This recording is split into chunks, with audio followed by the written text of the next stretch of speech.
And Lily has over 20 years now with the city of planning experience and 30 plus years of planning experience. So she's helping out with this project and all that experience to the team, which is really excellent. The problem is we don't have enough Lilies. So that's why we had to hire MIG to help us as well.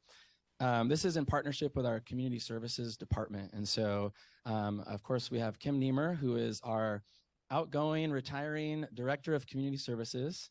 Yeah, we're very excited for the next chapter. She's going to be we'll miss her dearly, of course, and she has been a huge help in terms of representing, community services represents our city-owned property around town, and so they're actually a big stakeholder in this process too. And so Kim's been helpful in stakeholder outreach and knowing the ins and outs of the process and helping with logistics. So we really appreciate her help. And then she's now passing the baton off to Mr. Travis Meny, who is our new director of community services, I should say, starting officially last week. And so Travis is going to take the baton from her, and he's been really helpful as well in just helping provide for logistics support, giving us all the background information on city-owned properties and the like. Am I missing anybody from the project team? I don't think so. And so that constitutes the city side of things, and then we're working in partnership with MIG.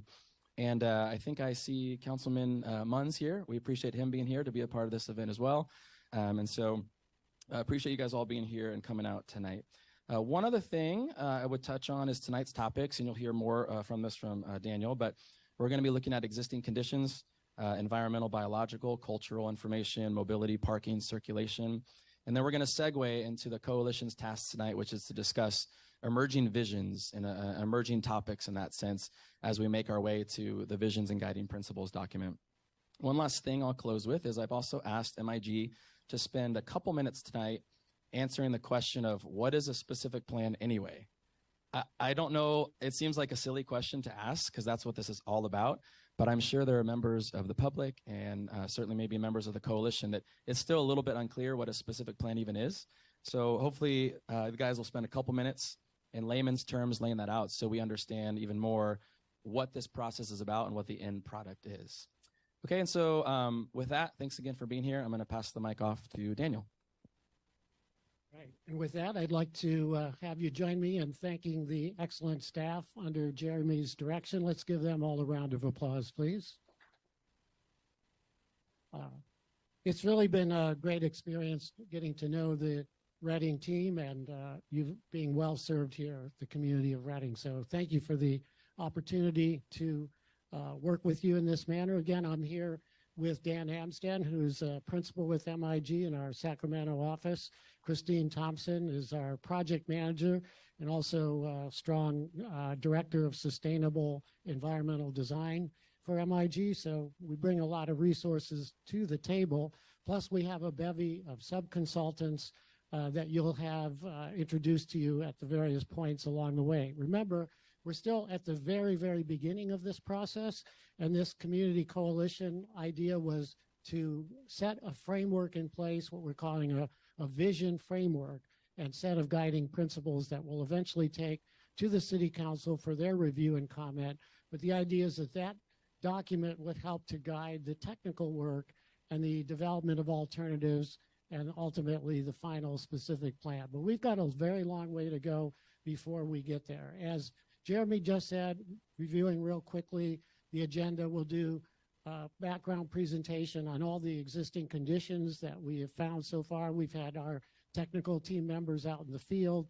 We're going to spend a good portion of the meeting, however, getting your feedback on what we're calling the emerging vision elements for the project. It's still very much a rough cut, and we've been able to synthesize a lot of the comments that we've heard from the open houses, the various community interviews, as well as our very first community coalition meeting. So, and you have a copy of the document that we'll be reviewing with you all this evening, and we ask for your comments along the way. We'll stop and pause and get discussion going as we move through the process.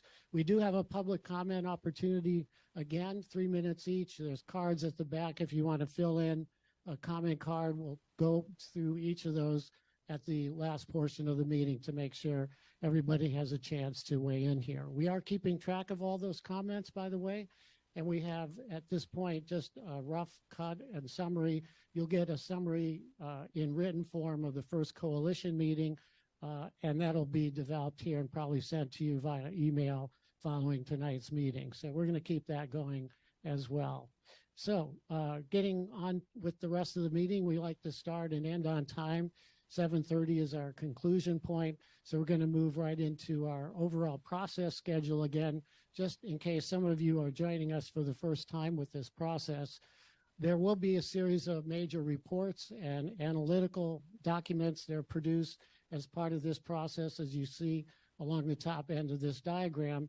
Our community coalition meetings are happening right here as a first part. We're still in phase one.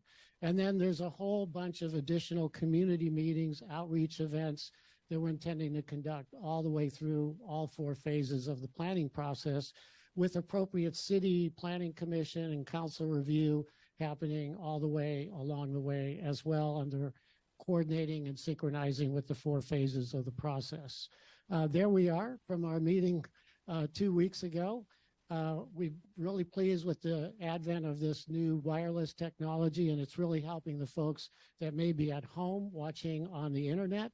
We're live streaming this event so we can go out to the broader community, and not everybody can come and spend time in the evening. So this is a way to make the process more accessible, more transparent for a lot more folks, and we intend to proceed that way all the way through the process. Some of the notes that we took are illustrated here, and you'll have a fuller copy of that, as I say, at your desk, and then we have that ready to be printed out as well. The very first coalition meeting, just to highlight some of the things that we heard, I'm not going to go through this in depth, but just to recall some of the discussion around key themes or assets. We talked about the natural beauty and diverse ecosystem, the attractions, the events, the rodeo, all the natural species such as fish and wildlife, the recreation, which is significant, including bicycling, walking, hiking, and of course, there's tremendous local history and culture. These are, again, our attempt at making a summary of the discussion points, and a lot of things overlapped as we went through that discussion. At the same time, there are various challenges that you highlighted, which is the need to protect those natural resources and environmental resources out there, to deal with the Reading Rodeo facility. We know it's aging, it needs improvements. How do we handle that moving forward? The need for vehicle access and emergency evacuation, especially in the upper portion of the study area, which you can see on the map there to the left of the screen. The amount and location and management of parking lots to make sure we can accommodate the events at all the venues, lack of safety, lighting, creating a more welcoming character, and most importantly on this list, you highlighted the need for economic feasibility. Now, we will be going into that in a little more depth this evening as we go through the existing conditions. But again, we have economic and planning systems, one of our longtime teaming partners at MIG, who's done work all over the country on these types of issues, and we'll be calling on them to help us do in-depth economic feasibility analysis for the different ideas associated with the specific plan. The other section we talked about last time, what we called opportunities, and many of you highlighted the need to make more connections with the water, with nature, fishing and activities in the Sacramento River, bicycle and pedestrian trails, much stronger connections to the rich history and culture of the area, family-friendly events. How do we generate some revenue-generating uses and so on that would help to pay for the improvements we're looking at? The welcoming and unique destination that would draw locals and visitors from out of town.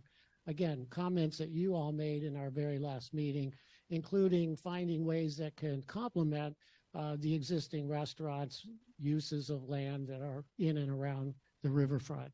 And then what we can do to protect and support the existing residential neighborhoods. Just to highlight briefly, we had some community comments in the meeting itself, as you recall, towards the end. People talked about the need to address a lot of basic issues like those experiencing homeless, trying to keep taxes low and so on.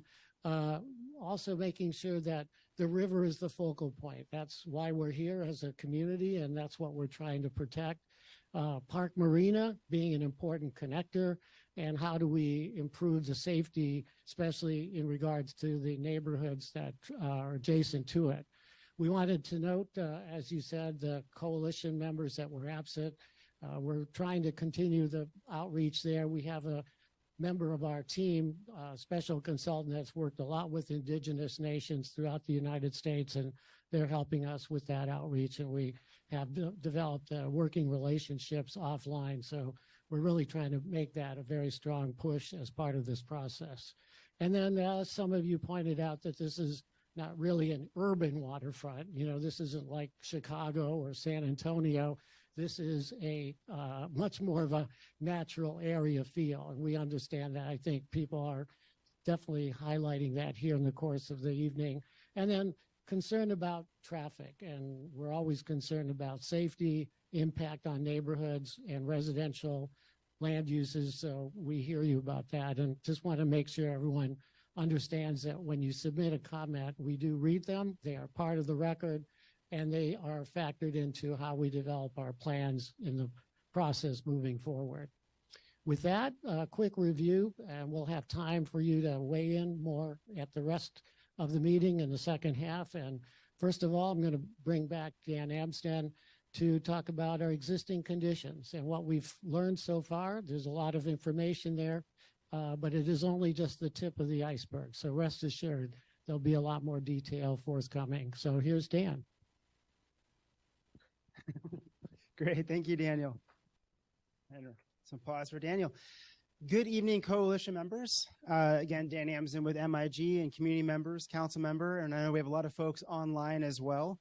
So I'm going to give a little bit of an overview on our existing conditions work. And I mentioned this a little bit during our last meeting, but we have our full team of technical experts and other consultants working with staff as well, putting together a lot of background reports and technical documents. So those are all in process, but we have a few key things or key highlights that may help tonight's discussion that we want to talk about as well. But first, to Jeremy's point, I wanted to unpack a little bit of what is a specific plan and what does that title actually mean. So the start of this project was really initiated by the Reading City Council. So this is a City of Reading project. And as every city in the county, actually every county in the county, has to prepare a general plan, which is about a 30-year planning document. The city's in the process of actually coming to public hearings and adoption of the citywide general plan pretty soon. A public version is available for review. But a specific plan is a city planning document. It is intentionally designed to focus on a smaller geographical area, so in this case, the riverfront. But what a specific plan includes are things like a vision that we'll be talking about tonight, but also specific goals, policies, and development regulations. And what I mean by development regulations, height, number of units on a parcel, or other characteristics around setbacks or stepbacks of buildings. So it's in a part a regulatory document, but it can also include design guidelines. So type of architectural look, feel, character for new projects or remodel projects. It is a little bit, well, actually a lot more detailed than the city's general plan. That's why it's called a specific plan, but it gets into a couple key areas that are the fourth, fifth, and sixth bullet. Economic analysis and incentives. So as part of this process and a specific plan process, we look at development likelihood, and this could be public or private, but put together some economic analysis for what could be feasible from a funding or financing standpoint. We are required by law and California law to also look at circulation and infrastructure as well. So as part of the extra detail of this planning process, we look at, and with our team, what are the traffic impacts? What are areas that do mobility improvements? But also infrastructure, water, sewer, flooding. All of these things are analyzed as part of the process. And ultimately, CEQA document or environmental impact report as well is prepared on this. What a specific plan is not is an actual development project. And that's a really important nuance, is the specific plan sets the framework or guidelines for what can happen in the future. But it is not a specific public or private development projects. Those come later. So this is really a city planning document and planning tool. The importance of a specific plan, though, is once it is adopted by a city council, and the city council takes formal adoption, future decisions around land use or improvements need to be consistent with the specific plan. So that's decisions by different city departments, but also planning commission and council as well. So it really creates this guidebook and essentially some certainty on the future as well. So I'd like to go through just some key highlights or findings from the initial work that our team has been doing. For those online or in the room, we're going to put all of this on the website, so you don't need to remember anything. But a few key takeaways. We actually had one of our MIG biologists on the site and doing an inventory. Oh, there, I can do a little highlight. Doing inventory of environmental and biological resources about 3 weeks ago. So we're working on a detailed technical document and write-up on this, but a few key takeaways. There are 4 sensitive natural communities. So this would be cottonwood riparian forests, mixed riparian, oak valley riparian, and willow scrub. And those are shown, maybe a little hard to see, but these different color coding, largely in the northern riverfront area. And as a reminder, I think we all know this, a lot of this area was disturbed in a gravel pit, so it's not necessarily natural, but natural environments are coming back to life. And so about 60% of the study area is considered a wetland, and this is the river itself, but also the different gravel ponds. We have a number of special status species, actually 10 birds, 7 bats, and 14 fish that fall into this category, but also some invasive species. And while our team was out there, evidence of camping and litter. That's one of the things that also came up during our last discussion as well. So a few other things just to note important to this project is, and by the way, acronyms are at the bottom, but the Regional Water Quality Control Board and the California Department of Fish and Wildlife both have jurisdictions over portions or most of this study area, and essentially everything in the 100-year floodplain. So this would be the Sacramento River, different lakes, possibly the ponds and wetlands as well. We're actually working to get a jurisdictional determination on that as part of this process. But that does mean impacts or mitigation or rehabilitation projects or other things that could come as part of this are under the review and regulation of a few state agencies as well. So something to keep in mind. Here's just some site photos our team took, again, when they were out in the field a few weeks ago. Different species, also evidence of camping and litter as well, and some invasive species. Again, all this will be in a full detailed report, but these are some of the key highlights and takeaways. As Daniel mentioned, we do have a team partner, Tawa, who has been working closely with the indigenous community on one, just sort of cultural learnings and understanding, but also cultural sites as well. We at MIG also have a Native American nation building studio as well. They are working similarly on a detailed report, but a few key takeaways. As we know, the study area has been home to indigenous communities for generations, millennia. But a few key things. In 1922, the Bureau of Indian Affairs brought about 15 acres of land for homeless, misplaced indigenous members of the Pitt River and really localized some of the areas they could or could not be during that time. But importantly, in the early 20th century, the Redding Rancheria was a federally recognized tribe. However, that was terminated in 1959 and reinstated in 1979. So there's been a lot of changes in just sort of status and also recognition.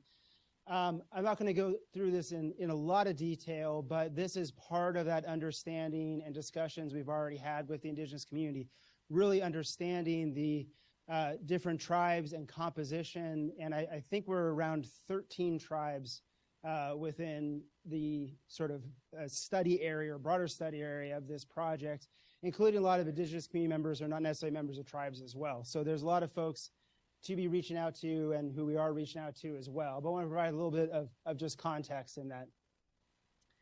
So moving to a little bit of the technical side, and we have GHG, who's doing a great job on infrastructure, mobility, and parking.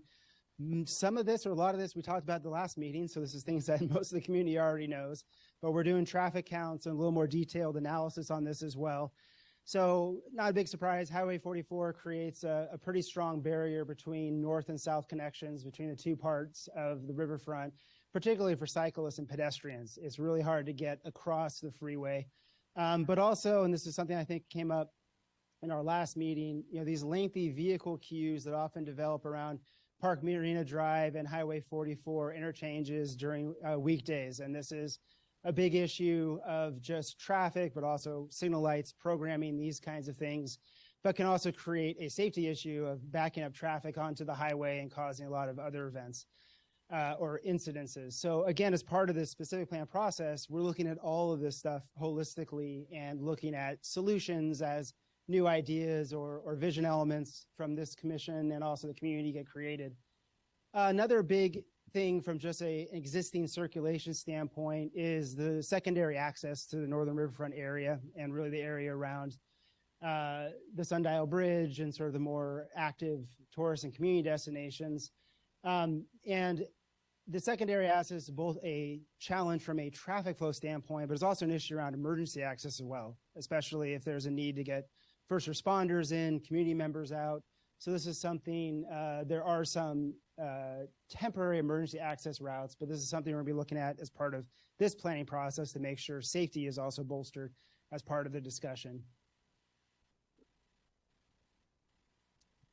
So Park Marina Drive, as we talked about during the last meeting, it is going through a design study right now, sort of a separate process, but very much complementary to this one. We're gonna take in a lot of the findings and information from that project. Currently, it's a 4-lane facility. There are some options right now to increase bike lanes and pedestrian connections as well. So those are things, again, to be studied as part of this project. These are some initial maps, a little hard to see, so I decided to highlight a few things. The purple is actually all of the sidewalks within the city, and this is information we've ground truth with the city. The red circles are showing where there's just missing sidewalks or gaps. So this gets into that infrastructure part of the specific plan. You know, how do we create some additional connections, make sure there's not any missing infrastructure. This is showing bike and pedestrian routes and trails, and it's a little hard to see, but there's actually a trail that comes along Park Marina Drive that is right now classified as a bicycle route because it's on the street as well. But there's a lot of connections, even in the north, that don't fully go anywhere, but in the south, there's a lot of missing connections. So again, opportunities to be thinking about these different connections as well. I apologize, this is data, but I like data, so hopefully you will as well. So on the economic side, a few things just sort of food for thought or in the background as we're thinking about ideas tonight. Reading has around 71% of the jobs in Shasta County, so a big employer relative to the full county. Of course, most of the county is pretty rural, but Reading added around 5,500 jobs over the last 10 years or 1.2% annual growth, which is slightly less than state or national average. So job growth is okay, but not very strong in Reading right now. Healthcare, social assistance, public administration, hospitality, and retail trade are all the largest sectors or the largest amount of the economy. But a quarter of all Reading jobs are in healthcare or social assistance related programs. So the hospital is a big, obviously, driver of that, but also county services as well. We look at, and our team looks at a lot of different ways of sort of estimating future trends. All of them are estimates or forecasts, but they can provide some insights into how we think about planning of the future. Caltrans, which is one source of that, is actually estimating net population migration will continue to be positive in Shasta County. It's a fancy way of saying more people will be moving to Shasta County. The recent fires and rebuilding from the recent fires has actually helped the construction industry in the area because that's part of a rebuild, and that's similar things that are happening in Paradise a little bit longer ago or in Santa Rosa more recently. But state tourism spending projections indicate that Shasta Cascade region will recover back to pre-pandemic levels in 2023. That is a key sort of takeaway here is tourism is forecasted to rebound, actually rebound this year from the pandemic, which is a really positive thing. And talking to our economists, they really mentioned access to nature, outdoor environment, people, all of us being locked up for so many years are looking to get back out.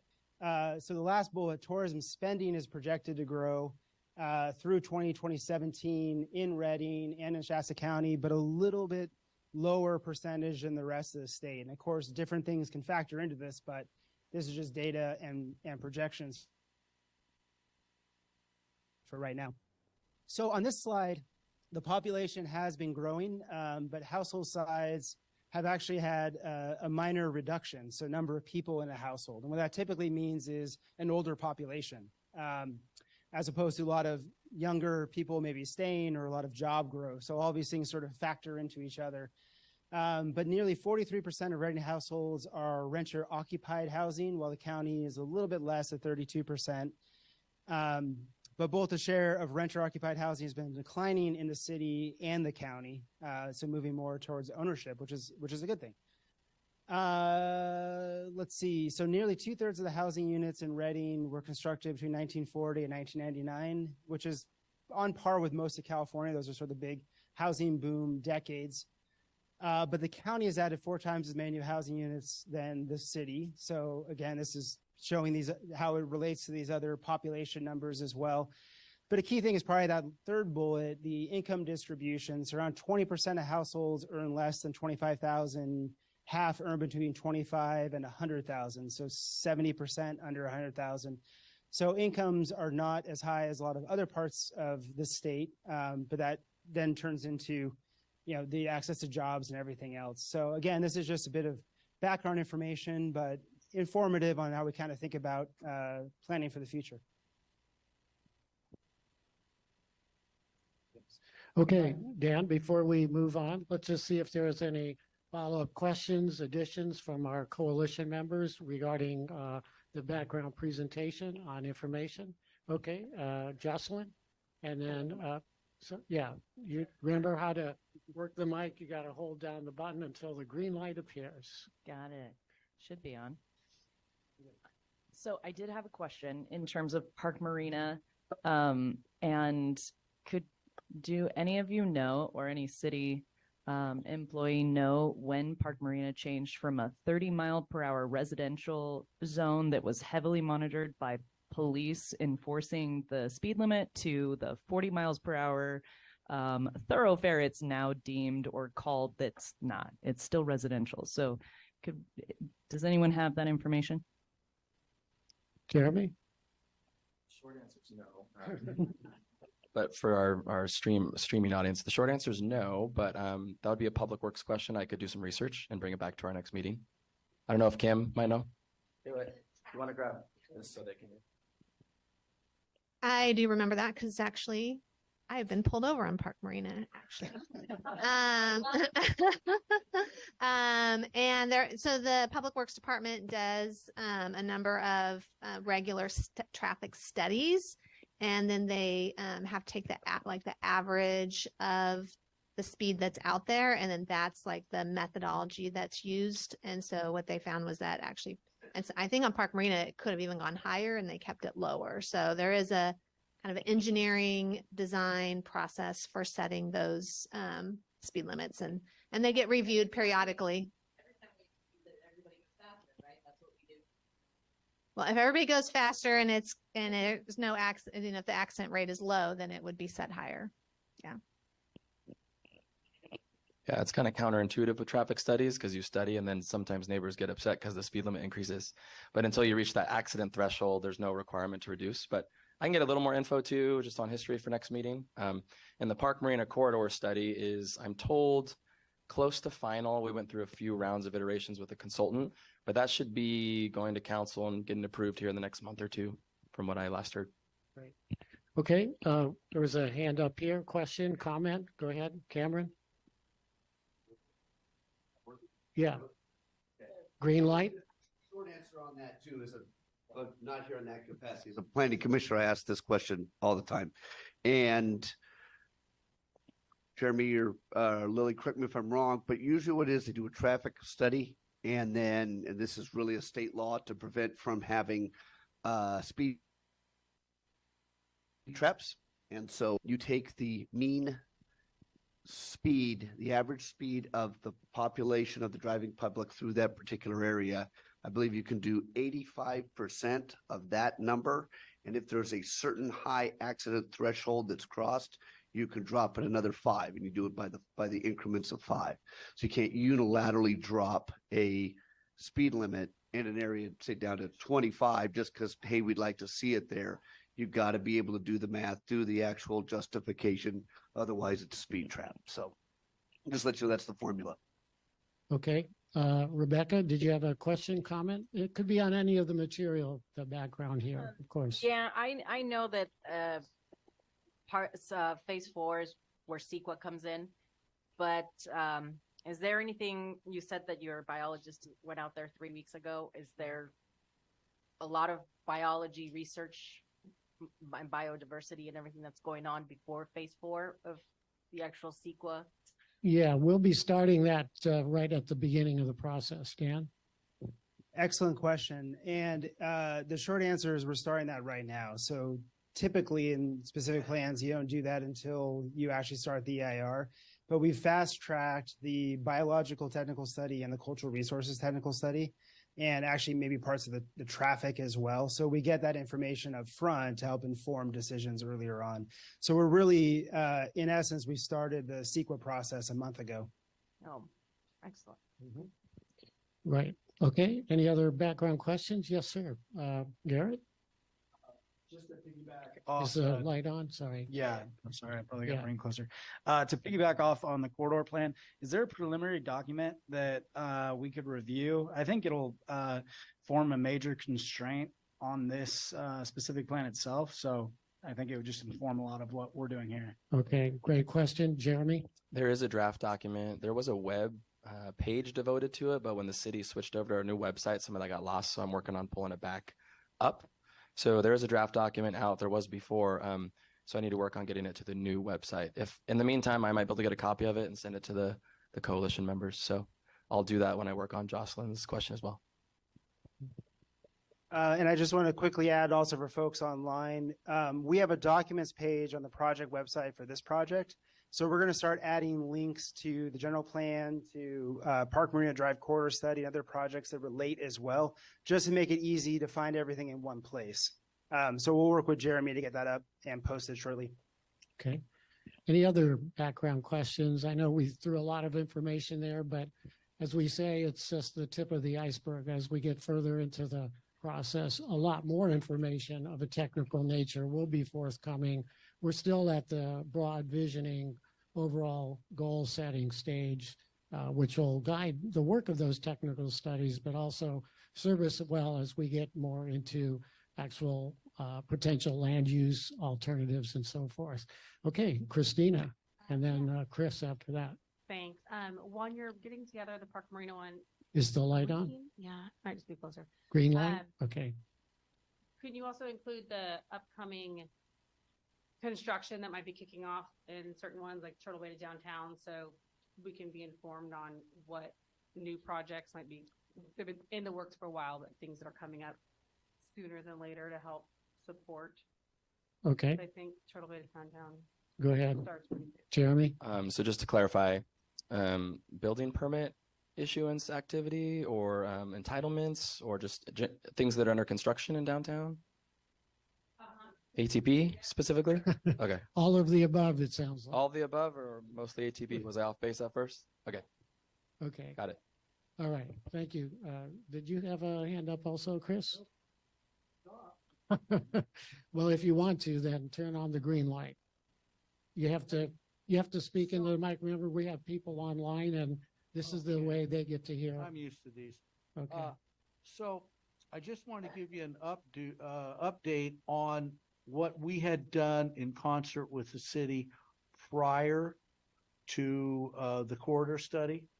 So we spent a year with the city looking at infrastructure, because infrastructure down in our neck of the woods has to be consistent enough to get a balanced development. Mhm. So it made sense for us when the lease was over, the ground lease, that we put together a team and went into negotiations, talking with the city about this.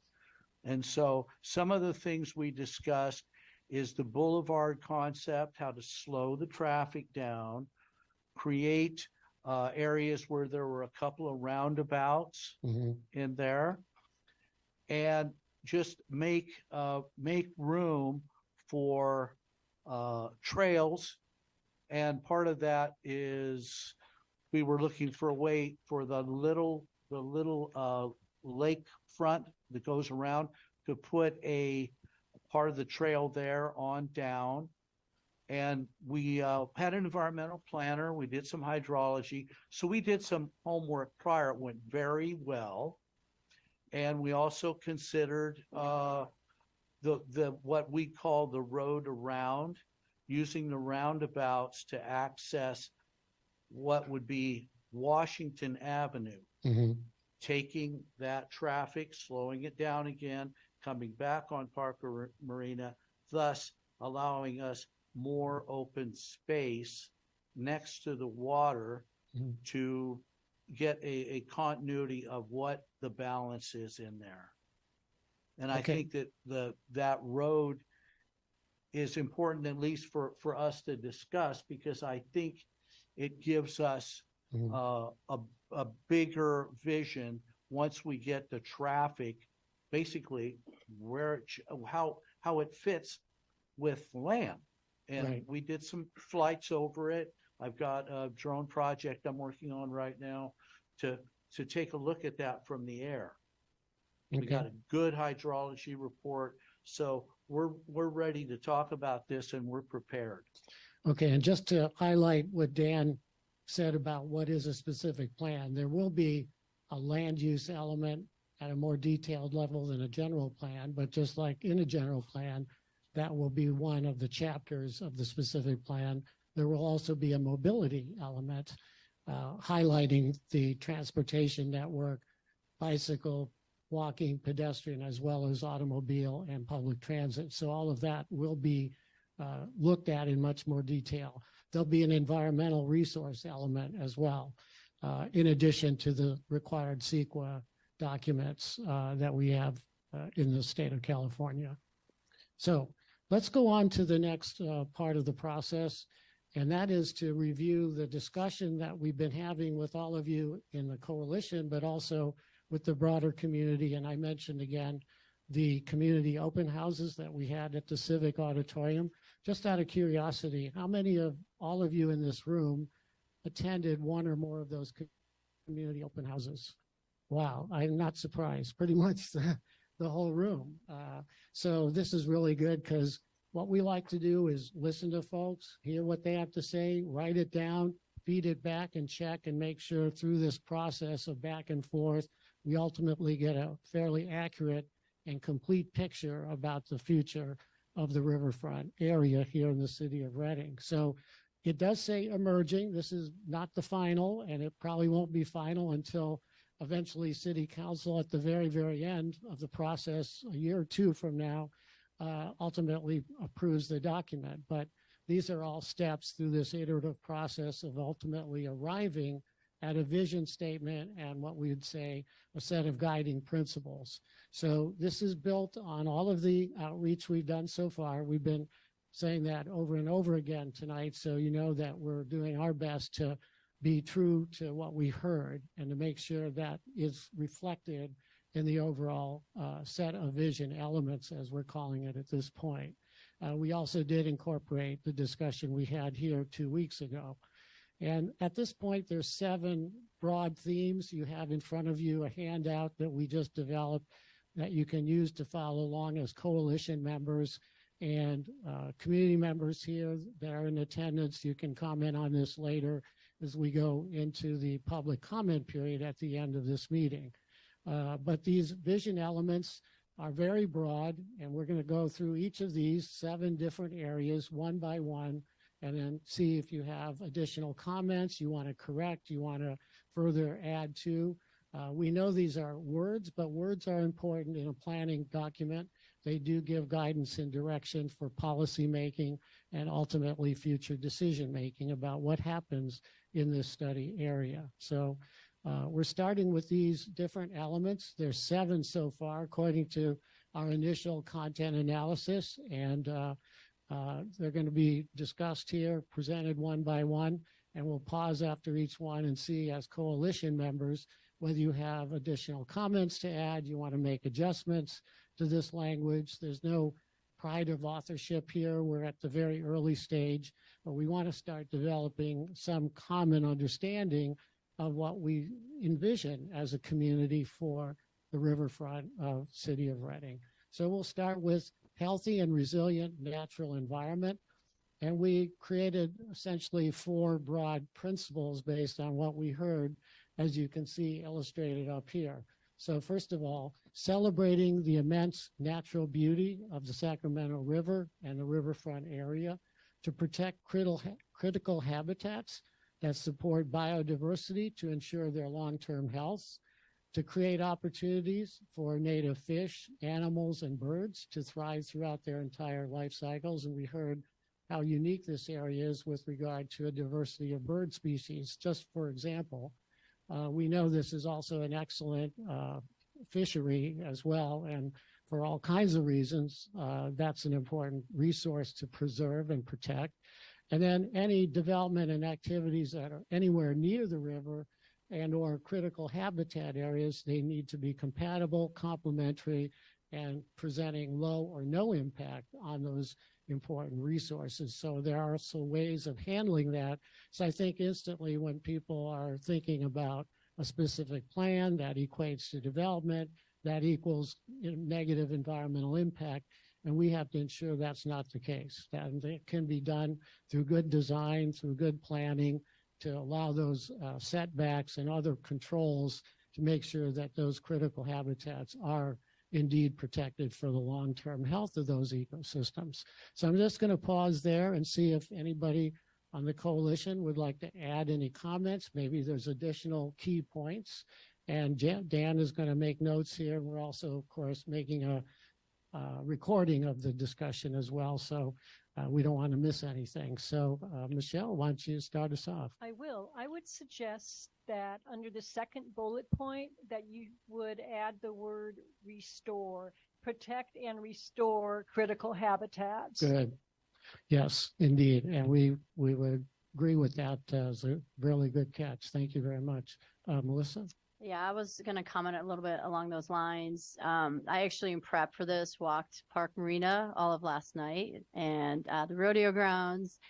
And I really think restore or maybe undeveloped, there's a lot of, especially on Park Marina, a lot of asphalt. It's pretty much, we really need a lot more open space there. So I don't know if in there we can add some, I know it's not maybe economically feasible, but like rewilding. I like the word rewild. It's kind of a term used in planning, but add some more open space, both there. And I noticed that, I mean, we have the rodeo grounds, but there is a lot of gravel area and asphalt. It's hot here. So I want to add that. Excellent. Very good. Thank you. Any other comments? Yes, Rebecca. Last time, I suggested bringing in California Department of Fish and Wildlife at an earlier, as early as possible. Is there any talk of that? Because they're the ones that would be able to tell what size the buffer needs to be in what region. Is there any talk of bringing them in at an earlier stage than phase 4 during CEQA? We will be bringing it in well in advance of phase 4, but yes, we're going to follow up on your suggestion around that. And not only them, but any other key resource agencies that will be reviewing our specific plan, we'll bring them into. And when can we expect the findings of your biologists? That's a question for Dan. Do you want to give us that timing? In the next several weeks, we have a draft report together. We need to run it by staff for comments and review as well, and then we'll make it public. So it should be probably within 3 or 4 weeks.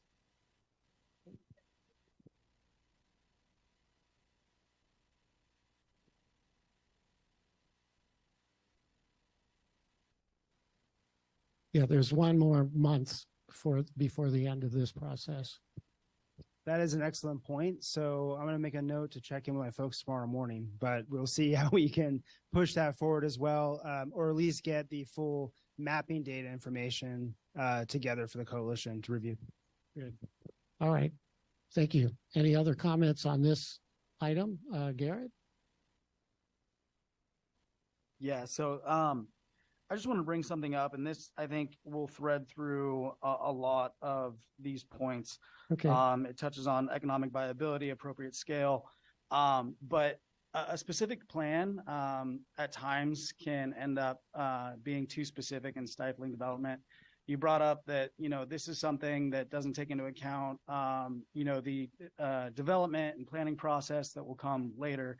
So, it's kind of point four. And of course, I think that we need to, limit the impact on development, but in a specific plan sense, I don't want to see things being overly restrictive and stifling potential opportunities to take place, in this area. Mhm. It's important that we allow the process to play out at the planning and development stage, Mhm. rather than at this preliminary before we have any information or studies to back up some of the stuff that we may be implementing here. Yeah, no, that's good planning advice in general, because it's really hard to know the future. We can see just in the last 5 years how rapidly things have changed in our country, in our state, and around the world. And there has to be some ability to update, to refine, and to take a look at what's happening trend-wise, especially economic considerations. New technology has impacts, as well as new understandings about environmental systems.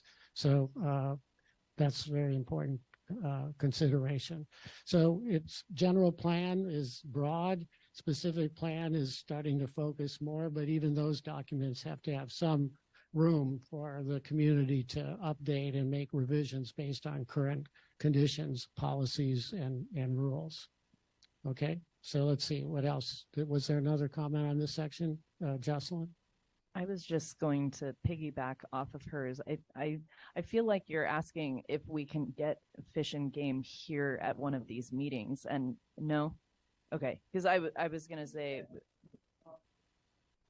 okay, involved in the process. Yeah. Yes. Okay. All right. Very good. Now, again, this is still open. We're not going to leave this forever, but just to keep us moving here, we wanted to move to the second one, which is to honor and respect the indigenous community. And this is something critical to the history and culture of the area. Obviously, the tribes have a real big role to play, and we're doing our best to engage them in the way that they want to be engaged. So first of all here, respecting the deep cultural connections to the indigenous communities have to the Reading Riverfront area, to engage them in the land use, habitat protection, recreation, cultural landscape discussions. And these are, again, potentially policy areas that would be embedded in the specific plan.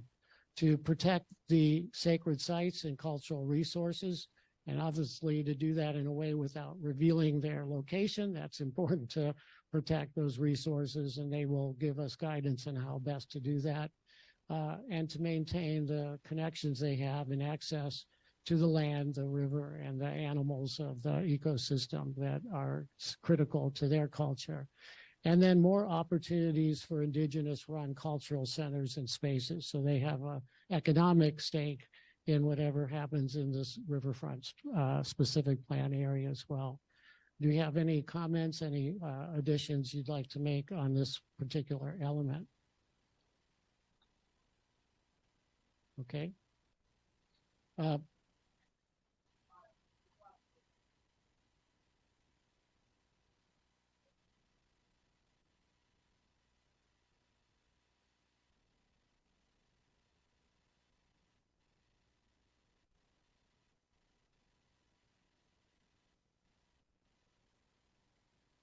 To honor the indigenous people here locally, in addition to bringing more awareness. And Okay. So I think that final bullet point is actually a huge one to actually Highlight. Yeah. Very good. Thank you, Jocelyn. Again, just want to remind folks to use the mic because we have the online audience, and the audio is critical for them to hear and to feel equal in the discussion. Okay. All right. Next one is about economic viability, thriving arts, culture, and entertainment venues. So we have 3 points here. One is to allow for a range of activities, events, and programs through multifaceted, flexible venues. And we think That's something we heard a lot in the community discussion. Ensuring that any new venues and destinations are scaled and programmed to address local and visitor desires while also being economically viable, ensuring their long-term success. I recall some of those comments directly coming out of our first coalition meeting, and hopefully the right terms there. And then finally, supporting the viability and success of the Reading Rodeo as a key part of the unique history and identity of Reading. So again, these are broad principles. It doesn't say how we're going to achieve that, but we heard that repeatedly throughout the meetings we've had so far, that the rodeo is a critical part of the history and culture of this area. Any comments on this section? Okay, Michelle. I'm wondering if we shouldn't mention or have a bullet point that says economically viable to support maintenance and repairs of the amenities. Over time, yeah. It's not just what can happen in the next 5 years, but we know that these kinds of facilities have to be kept up to date and modernized to fit the times and the expectations of artists and other actors who are going to be coming in to use these facilities. Okay. Other comments? Rebecca?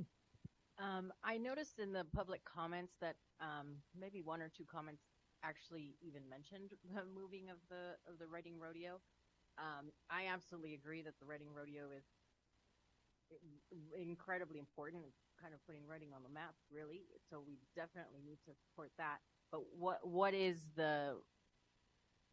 do the people involved with the Reading Rodeo, how would they feel about relocating? Well, let me turn to those people. Darren is right here. Go ahead. We've been there 75 years. We love it and we want to stay. Okay. And we really appreciate the comments because not only did you listen to the community as a whole in that statement, but also us at the last meeting. So we do appreciate it. Mm-hmm. Okay. Cameron? Speaking on behalf as well with the Asphalt Cowboys, while we're a much smaller footprint than the Reading Rodeo Association and the arena, critical part for us, and we put on several of the most attended events in Reading. Certainly the top two, and I think 3 of the 4 to the top 10, and we do about 15 events throughout the year. And some of our largest ones and the largest community events are in the downtown area, like Reading area. They're right in the heart of Reading.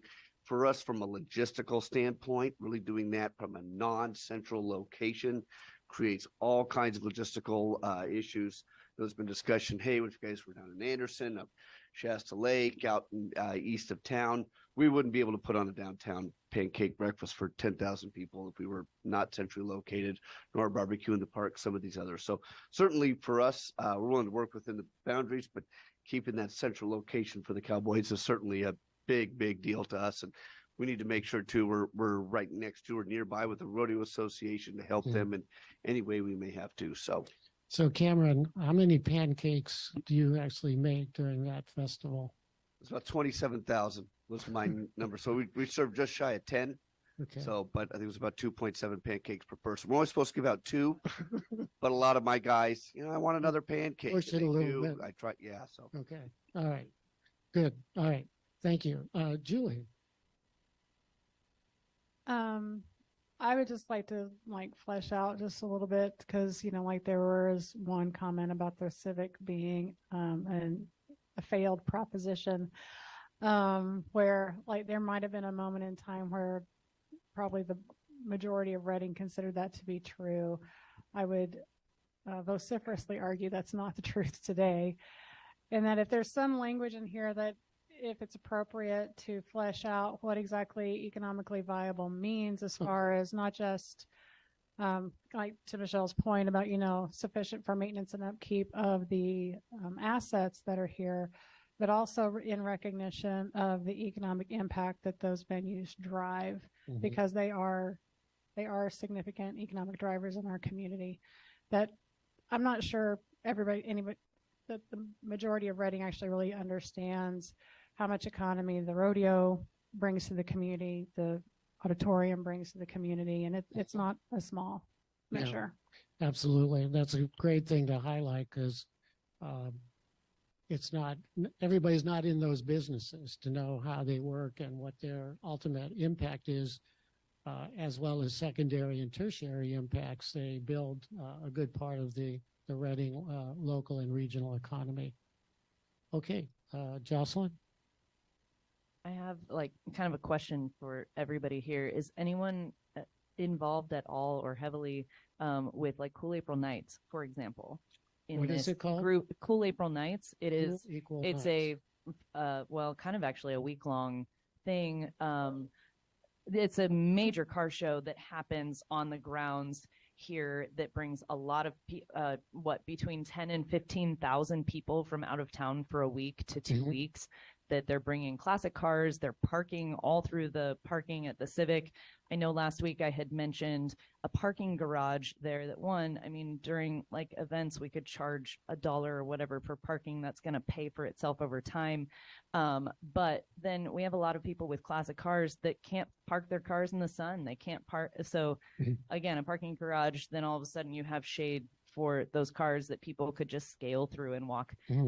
But it's just an idea. But the Cool April Nights is another huge driver that brings a lot of people down there that, and I actually wanted and made the suggestion of moving because the parade used to be downtown along California, and I actually proposed to a few people to move it so that it's like California down through Park Marina and back to the Civic Center, because there's so much land along Park Marina that how cool would it be if people are along the river and actually seeing these cars instead of driving them across Hilltop where you can't see half the cars anyway because it's like 6 lanes across, so people lose it, as opposed to when it was downtown right here, it was 3 lanes across and it was so like small town wonderful feel, and now with it across. So anyway, it's just something that it's also a big event that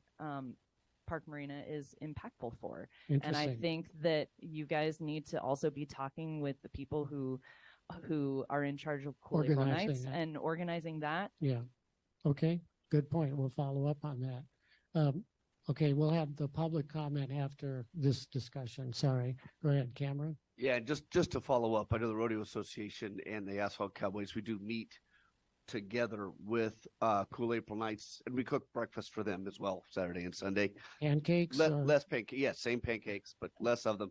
But yeah, I know certainly they have a huge interest in terms of the viability is that of the Civic Center in the area to continue to be their main location for the event. And yeah, in terms of, I can't speak with regards to why the cruise moved or is no longer downtown, although I do know Reading Christmas Parade used to be held on Park Marina before it was moved downtown years ago. So, all right, excellent, great. Let's see, Garrett, go ahead. Yeah, I just thought I'd piggyback kind of off what Julie was saying. Clearly the Civic has become a major venue for a number of events over, especially the last, I'd say 5 years, really since the changes took place. And, I'd be curious to see if there's a similar situation going on with the rodeo grounds. And I think Barron could speak more, someone could speak more to what the city requires and, for the leases and things like that. But I mean, opening that venue up and allowing more to take place, I don't know the restrictions or anything, but perhaps it's a similar situation. It feels like, I mean, we really turned the corner with the Civic. There might be something there, the rodeo grounds. Yeah, Barron, did you want to address that at all? Not sure I understood the question. Basically, there's just like restrictions on you or other tenants to make it a venue that is more utilized, in the sense of, a venue that brings more. What is there anything holding back the potential expansion? Sure, I think we've come a long ways, and I think Julie can speak to this as well. In the last 5 years of working together and all of us together on the events that we want to throw in that area. As we modernize and move forward with the rodeo grounds, I think those things will get bigger and better. But I think Julie was being pretty nice when saying that that Advanced Reading hasn't changed the outlook of the Reading Civic. from what it was 10 years ago. So we definitely need to applaud them where they've taken the Civic to from there to today. But as Okay. far as the rodeo grounds, I think we work well together on parking and other issues that go on down there to have the events that we want to have. But as we modernize the Reading Rodeo, do other things, other things happen? I'm sure they will. All right. Very good. All right. Rebecca? Our concern with that is the lighting, the noise. Like you mentioned, there's 100, well, I mentioned before 196 species and of just birds alone, and there's fish and, so that area is very, very sensitive. And yeah, so our concern would just be that not for it to become something crazy where there's noise and light going on 24/7. Yeah. So yeah, we're very sensitive to that. We can certainly look at the where best practices are concerned, environmental design that protects those species and still allows for these active uses. We can point to examples of where that's happened, but those are consistent with the other principles. So you can't just take one of the 7 areas in isolation. We have to look at all 7 of those together. Julie? And I just want to, because some of the public comment across this process is similar to what was heard when there was the unsolicited offer that came before City Council a while back. And I think there's some fear and concern around like somebody coming in and building something big and crazy, which I understand why there would be that concern. But back to the economic viability, like Reading is still it's a city, but it's still kind of a rural city. And I know for our draw, 46% of the people that come to the events across the things that we do are local. Mhm. I think I said that backwards, 64%, not 46. Okay. In conversations with Lindsay from Turtle Bay, it's that same percentage for Garden of Lights. So, while it's a tension, I'm really just wanting to speak in a broader sense to the community and to the other members of the panel that we also don't want to see something that's outsized for where we are, because it doesn't serve the natural habitats. It doesn't serve the local indigenous peoples. It doesn't serve us in a business model. So, measured, thoughtful, that's our approach to all of it, is just maximizing what we have in smart ways. So maybe we can add a principle here that talks about in concert with while protecting the environmental qualities and resources of the area. And again, those don't have to be in opposition to each other, but it just makes it clear that we're trying to resolve those 2 points. And that's what planning is all about, is to take a lot of different ideas and try to assemble them in a way that it creates a complete whole and one that's overall consistent with our values and overall vision. Baron? Yeah. So just to capture that a little bit, a few years back, we put in almost $250,000 in lights with a smaller footprint and less bleed over. So you can take away from not shining light into those areas as much as we did before. So that's really helped out that particular area anyway. Yeah. No, and there's great advances in terms of architecture, design, construction, the use of materials, bird-friendly glass and other buildings, materials like that also contribute to the viability of the natural species. Go ahead, Josh. Yeah, just a couple quick comments, and I have a question as well. So I wanted to piggyback. I guess everybody's piggybacking on things this afternoon.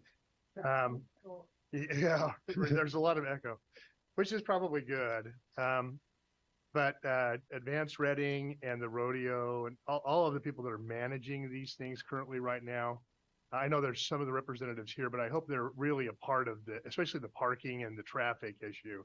Because if anybody can speak to what happens down there on a big event, it's going to be those people. And so that's probably important. The question I have is, and maybe I'm jumping too hard, ahead, is what new venues are possible down there? Like what discussions have been had? I mean, I've been inside the the convention center. I know some people don't like its physical appearance. I love it. I think it's quirky and whatever. But I mean, are we talking about facilities down the river that are going to be rivaling that size, or what are we talking? You know, what things have been kind of kicking around? There's nothing on the table from our standpoint. I've been stressing this is starting with a blank canvas. We're building this together with the community. That's what I was kind of curious about. The other thing is, and maybe I'm jumping ahead a little bit, is in terms of where fly fishermen go, I don't know where the hot spots on the river are, but to the extent that the hot spots on the river are in these places, I'm curious as to what restrictions there are on, you know, people doing tours in that location, how that might impact, you know, what actually happens, because I know it's a big driver in the economy. Mhm. So I that's something that ought to be, you know, part of the concept too. Right. Of course, good fishermen never say where they go to fish, right? That's kind of That's keep that a classified. secret. But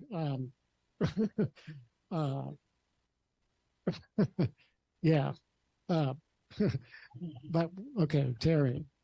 So there are hot spots, which is why pretty much the rodeo grounds at that boat launch through the 44 bridge are hot fishing areas. And then it laxes from there down past Cypress. So the fishing right there at the lake area below 44 is not necessarily a hot spot for fishing. Mhm. But that upper section up to and even past the boat launch are definitely hot spots. Okay. All right. As part of the planning, or is it helpful to fly fishermen if there are additional points of entry into the river that are taken into consideration downriver on Park Marina, or is it fairly easy to access? Should the development include, you know, those types of access issues? Well, that's a great question, and it kind of goes to the boat launch meetings we had a few months ago with the city. The Park Marina boat launch can help a few people, but the parking there just isn't conducive for, say, 20 boats to be sent out there. Maybe 10, 15. So it can be broken up, and it probably would be good to have a much larger boat launch on Park Marina to ease the stress of the rodeo grounds. I didn't, on the southern part of Park Marina, I've seen some people getting ready to go out fly fishing, and they were scrambling over all sorts of, you know, things that were kind of obstructing their way to get to the actual river. So I guess I'm just pointing out that it might be, because it's a big part of, you know, the tourism industry up here. Yeah. To make sure that access to the river isn't hindered by this. Mhm. I know that there's been a lot of comments about keeping the integrity and the beauty of the river. And to me, that's something that if we take that into account, I'm not talking about building like massive, you know, platforms for people to fish off of, but access points where people can get into the river that make it part of like the usefulness. Well, I think it goes to how you design these recreational activities so that they don't pose a threat or a severe negative impact to the very thing people are coming to enjoy. So this debate will never go away, but there are ways to handle those things sensitively, and that's what we aim to do here with a set of guidelines, rules, and other policies within a specific plan that would guide those the development and the design of those facilities. Okay, we're going to handle the coalition comments first, then we'll have a public comment here period coming in, if you don't mind, sir. And we have seven vision elements. We have 4 more we'd like to review with all of you here on the coalition. So speaking of which, this one is about appropriate scale. So I think it's clear that we heard that we're not talking about creating even mid-rise or high-rise development here. We haven't heard any of those conversations within the community people that we've talked to, including the several hundred that attended the open houses back at the Civic. So ensuring that the new buildings and uses reflect the scale and character of Reading, that these destinations are safe, well-lit, easy to access, and ADA accessible, that the northern riverfront could be different from the southern. I think they are two different or distinct sub-areas. We've talked about this. Creating vibrant and active public uses that support local and visitor users. Identify ways to maintain or reduce developed site coverage. Again, that would include some type of environmental restoration along the way. Southern riverfront, concentrating the commercial restaurants and mixed-use projects, if they are to occur, would be along Park Marina Drive. Consider how development on Park Marina Drive will impact existing traffic, and then creating opportunities for private recreation and amenities on or next to the quarry pond. So those are, again, comments we've heard through this process so far. So help us modify, adjust, add to if we're missing something important here on this item. Let's see, Michelle and then Jocelyn, go ahead. Mixed-use development by its nature includes housing. It could, yeah. Yeah, oftentimes. I mean, in our community, it pretty much Right. does. But there seems to be reoccurring comments provided to us in writing, and that we heard our last meeting, that there is not a lot of support for housing. Now remember, mixed far use as could be office as well as retail or housing and retail. And there's Right. mixed use implies a lot of different combinations. But I just wanted to make sure that you guys are hearing that Limited. there is concern about housing developments in these corridors. In the southern portion in particular, or everywhere? I would say with this whole, both northern and southern. Within the whole corridors. study area. Okay, we'll make a note of that. Comments? Well, let's see. Jocelyn was up next, and then Melissa. I agree. I hear you, but I'm not sure that the community understands that a lot of that is wetland and it's not a housing appropriate land, and a lot of it is private. It's also not housing appropriate land. And what are we going to do? Build houses for people to have houses right on the river? You know what I mean? Like this is a river corridor that the community as a whole should enjoy. So I'm not saying that we don't need housing. However, I think people aren't aware of the exact locations that we're talking about. I want to speak to the ADA accessible component, because the sidewalks along Park Marina, along the residences, are not ADA compliant. They're like a foot tall. And so anyone stepping off of those is liable to break an ankle. And I've had 3 ankle reconstructive surgeries. So, and I live right there. So I know,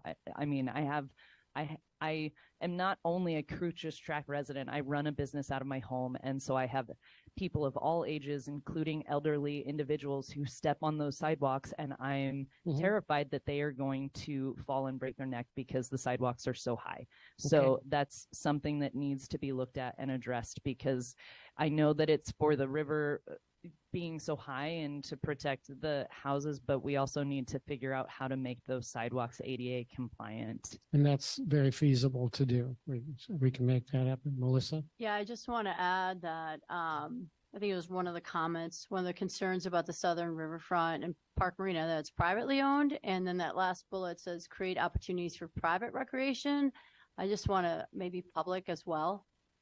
Public and private. Yeah. That's a good point. Yeah, makes sense. That's a good catch. Okay.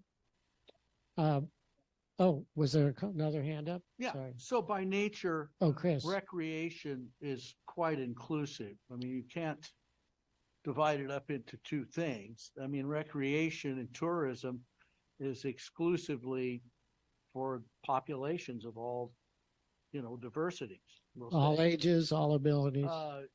The other thing is, and my comments that I spoke with, come on over. Okay. Anyway, that when I spoke with you, that a certain amount of housing that is very well done, that balances, probably would enhance the off-season tourism with the restaurants. And we know this because we've done a study in Napa.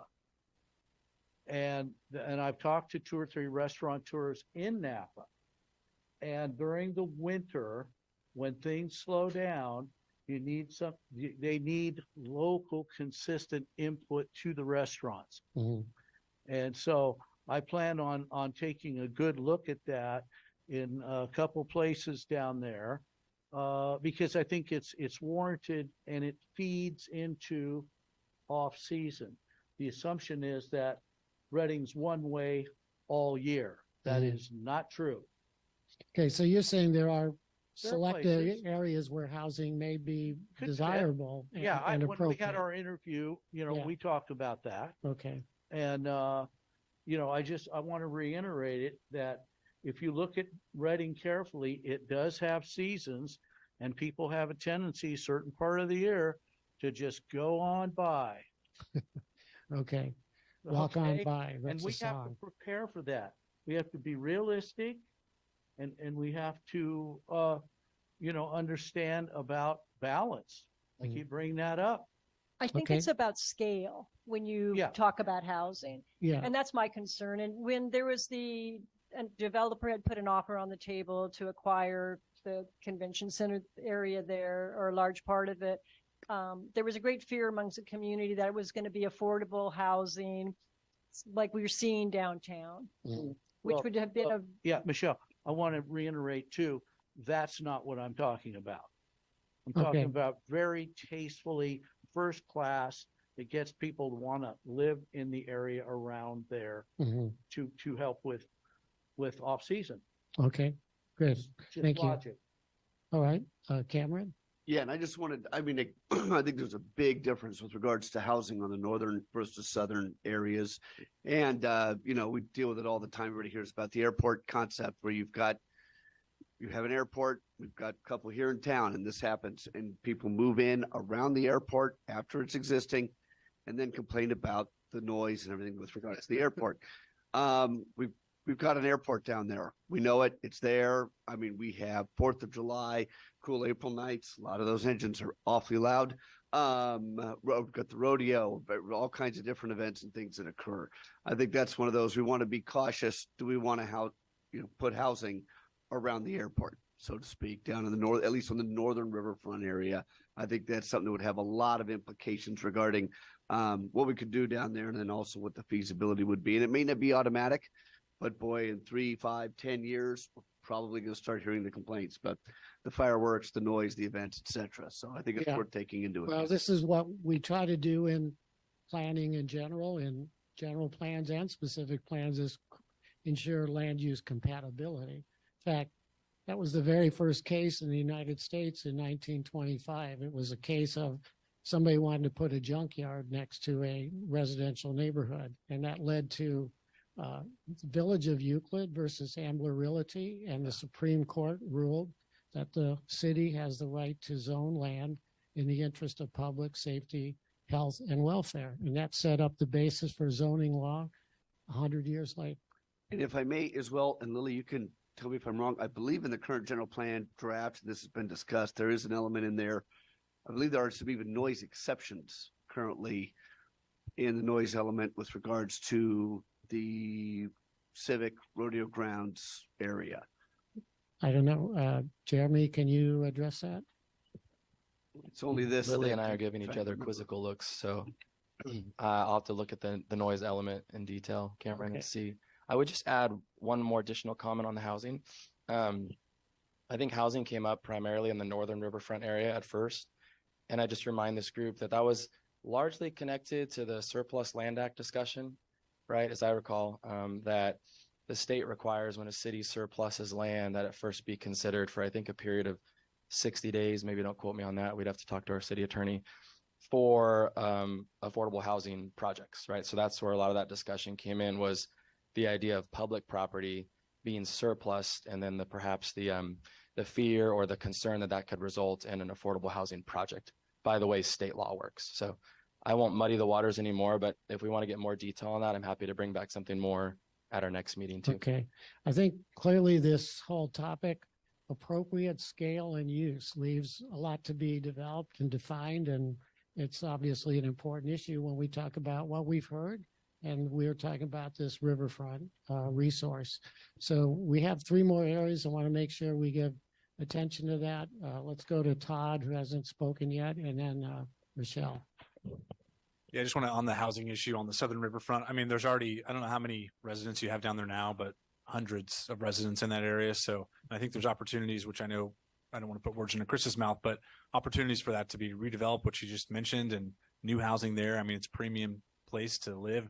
And coming back to the economic viability, you know, if that can help the overall project and scope be done, I think that's important. But also at the same time, you know, it's private property, so we don't want to box them in with this specific plan that's going to limit the ability for him and whatever developer he chooses to partner with to maximize on that property. So again, finding that right balance seems like that's at the core of your comments here. Melissa? Just a quick one. Kind of getting involved with this project. I really appreciate public lands, and I know that the city owns the area that's civic and the rodeo grounds. I just would love to have them remain public, and so maybe potential easements on there so we don't privatize them. And that's, I don't know where that's appropriate to put this discussion or not, but I want to throw it out there. That's a policy. It'd be a tool that could be used to help achieve the vision the community decides is the right thing ultimately. Okay, going on to world-class recreation and activities. We heard a lot of discussion about the value of this specific plan area with regard to opportunities for boating, fishing, kayaking, et cetera, outdoor activities, supports nature, gets people out there, and you build a body of appreciators that will then help to support the policies of environmental restoration and preservation. Activities that support health and well-being, that leverage the riverfront as a base camp for outdoor enthusiasts visiting the region's outdoor destinations. That certainly has come up, and Reading has clearly economic potential that's untapped in this area. Focusing low-impact activities within public areas and sensitive habitats, and then maybe more intense activities, again, relatively speaking, within private outdoor spaces and the quarry pond. So seems to be maybe a way to differentiate these uses and where they might be most appropriately located. So any comments on this section overall? Hopefully we captured things accurately there. Oh, okay, Todd? This might be a little bit out of scope, but I wanted to go on record to be able to say this because it's come up a lot in conversations with my friends, you know, up in Bend and a lot of other cities in the river itself, which again is out of the scope of the city's jurisdiction. There's actually like water features, and this could be something that's off channel. I know there's sensitivities to this, but being able to create like a feature in the river, which again, I know the city's not going to be the ones to do that, but something for like the kayakers and surfing and stuff like that. It probably doesn't fit within the specific plan, but I think it's worth mentioning for something to just plant a seed for a potential future use of like an actual in-water feature. Is there a precedent project you would point us to as an example so we can better understand? There's one in Bend, I believe it's actually in the Deschutes River. So I mean, if it can happen in the Deschutes, it could probably happen in the Sacramento. But again, I know that's federal waters of the U.S. and there's other issues there that would have to be dealt with. But I think it's Bend is the one that comes to mind. It's close to the Mill District. I don't exactly know the location. I'm sure someone here does, but I know a lot of people. In Reno. So it's happening, you know, throughout the West specifically. It really enables people to maximize the use of the actual water itself. You mean like a kayak course? Not even a course, but just like a ripple, like a wave in the actual water itself. But many communities are creating whitewater kayak courses. Yeah, Oklahoma City has one. That are very popular. They're attractions, they're Olympic competitions in some of these. So I was going to bring that up too, so I'm glad that you did. Spokane River, we've done some work up there. They have a similar feature. Truckee River in the Reno Tahoe area also. All right. Connected spaces. Hang with me. We're almost through the wheel here. Expanding opportunities for people to connect to the natural areas and the river itself. Enhancing vehicle, transit, bicycle, and pedestrian connections. We heard about that just as Dan went through the background data. We know from the community comments so far, the issues of pedestrian safety, traffic speeds. So we're definitely trying to address this here and what the positive direction is or outcome is that you're looking for. Hopefully, you can help us tweak the language. That is between neighborhoods, the specific plan area, and between major destinations, identifying ways to connect the northern and southern riverfronts, especially with 44 bisecting there. We know Dan pointed that out in his earlier presentation. And then where are the appropriate locations for parking, for strategies that manage future activities, bicycle use, and other kinds of auto and vehicle transportation. So the idea here is connectivity. Anything to add, anything missing that you want to help us point out? Christina? Yeah, a couple of things. In my line of work, we usually prioritize what is listed first. So when you're going enhanced vehicle, transit, Okay. bicycle, pedestrian connections, I think for this location that is a livable space, there's people, that's their front yards.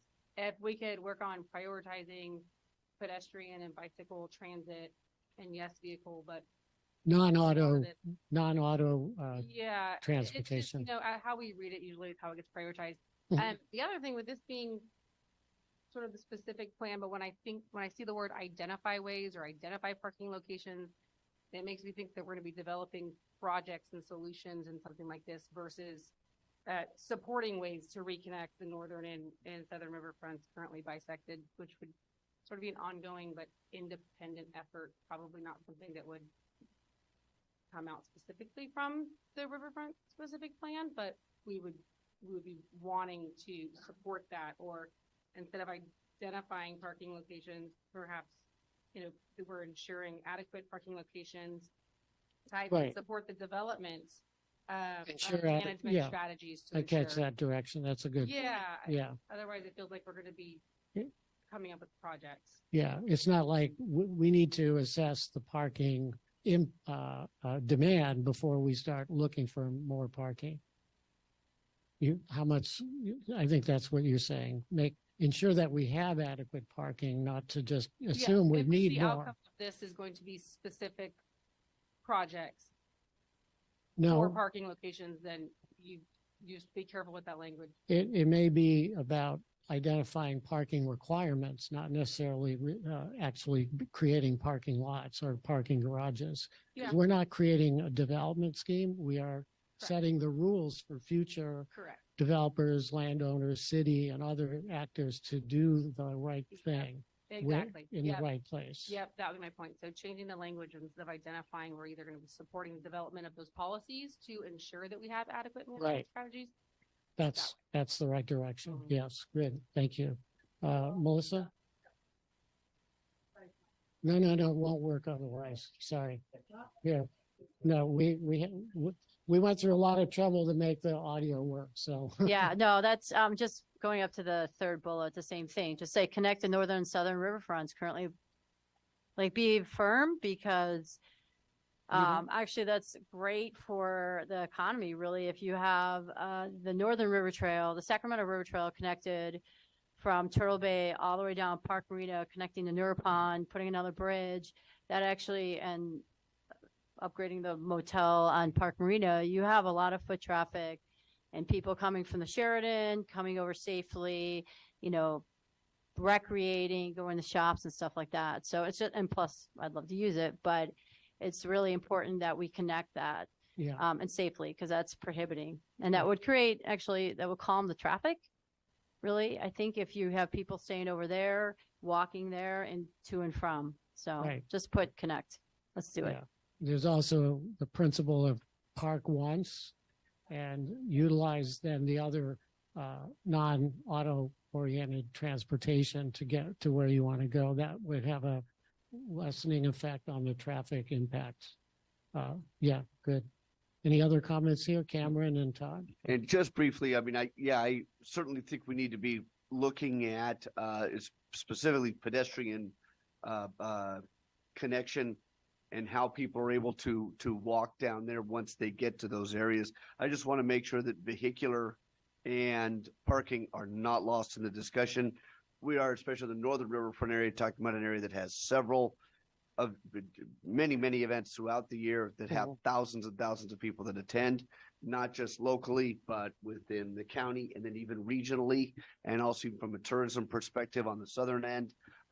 They're not going to be able to get there just by, they're going to show up by walking or biking. They're going to drive down, have to park nearby at least somewhat. Yeah.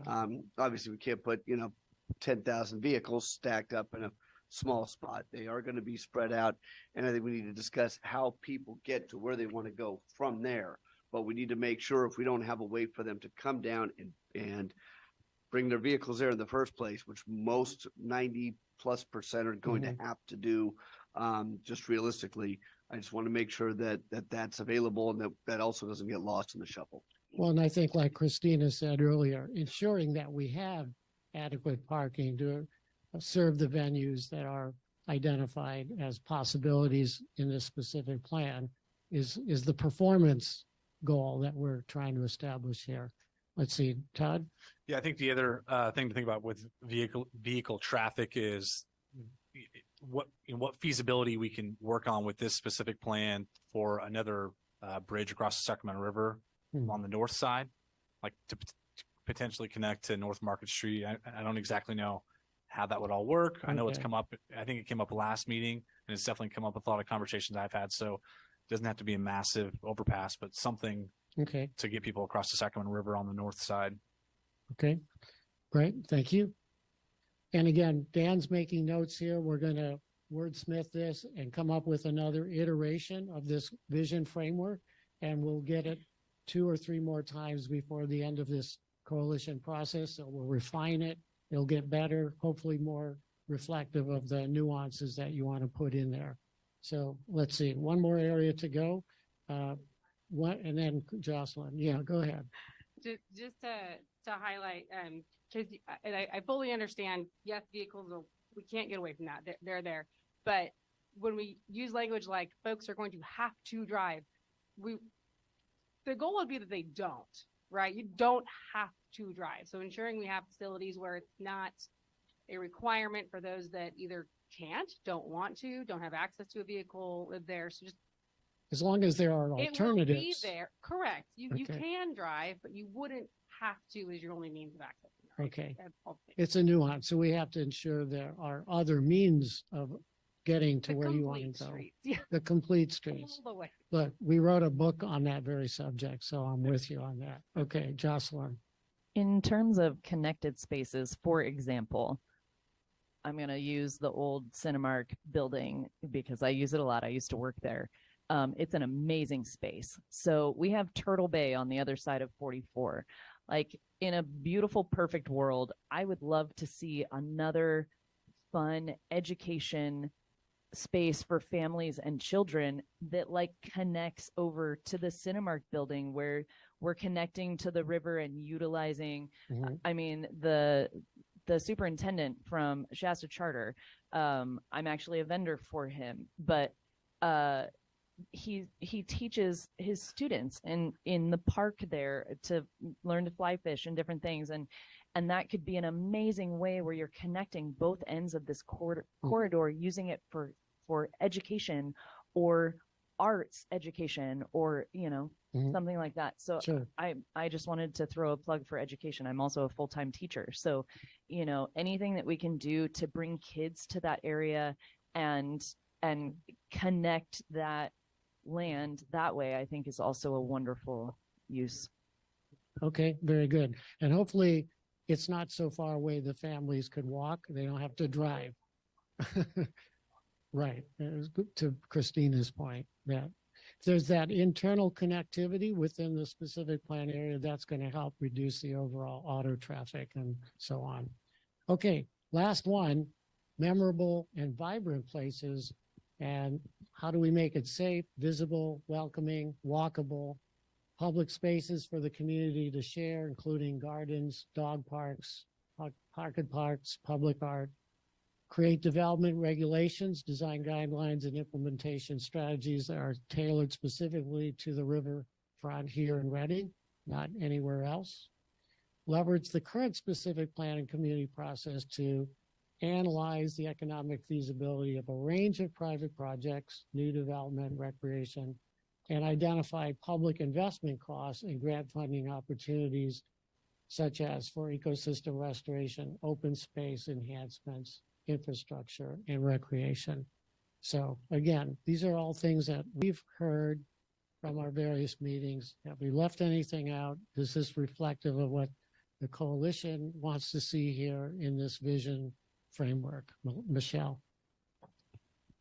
I think that's one thing that's missing is venues. Venues. The term venue, which would be a memorable and vibrant place, either for the rodeo grounds or the civic. Okay.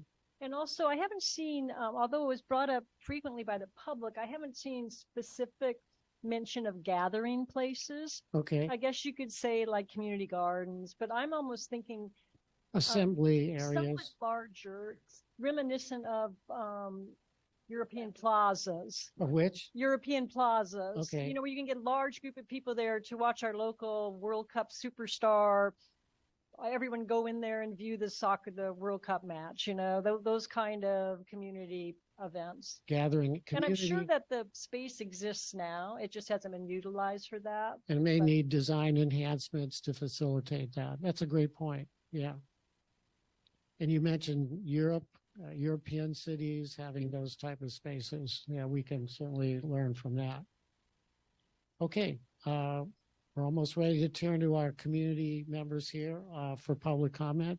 Jocelyn? Yeah, I mean, to piggyback on that, I didn't really see anywhere where, because I know that I mentioned like an amphitheater in the park, and I saw it also mentioned in several, having a space where we can have, because I know that we do concerts in the grass in front of the Civic Center and different things like that. But I think the community is wanting more of a in the shade, in the park, under the trees, next to the river, enjoying the cool, that kind of setting.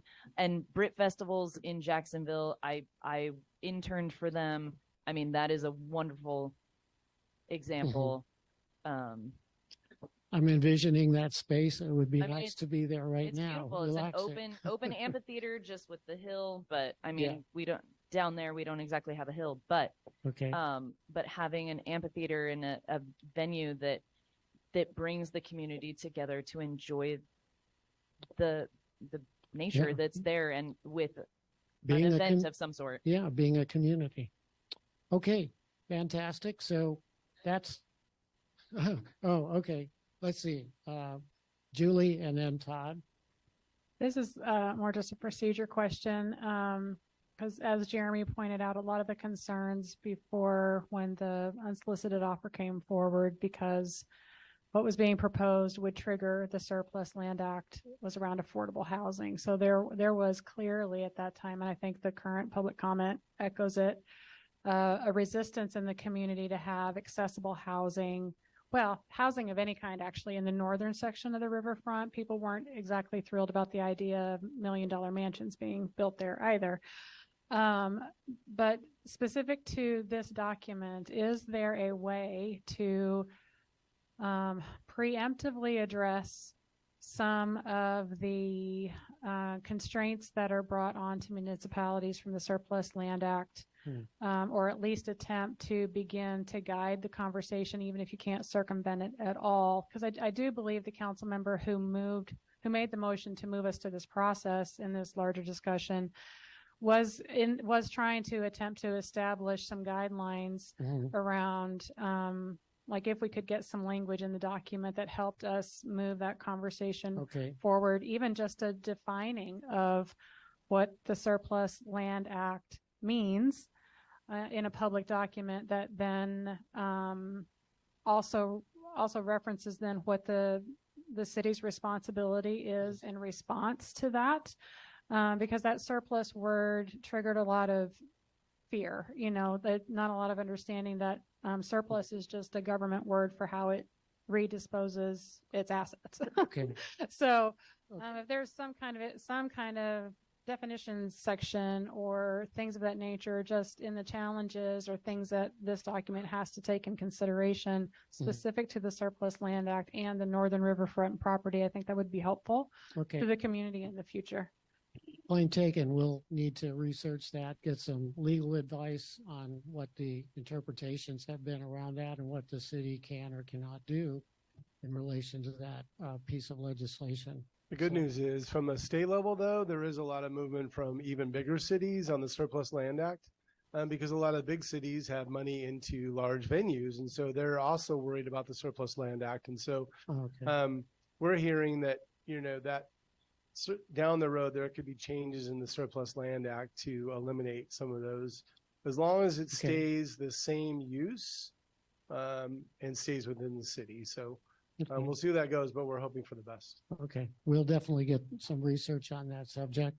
Todd, and then we'll go and Garrett, and then we'll turn to public comments. There's a lot of conversation here and at other public meetings about public spaces and all these public amenities and assets. Unfortunately, they don't pay for themselves. I mean, the city does a tremendous job. They don't directly pay for themselves.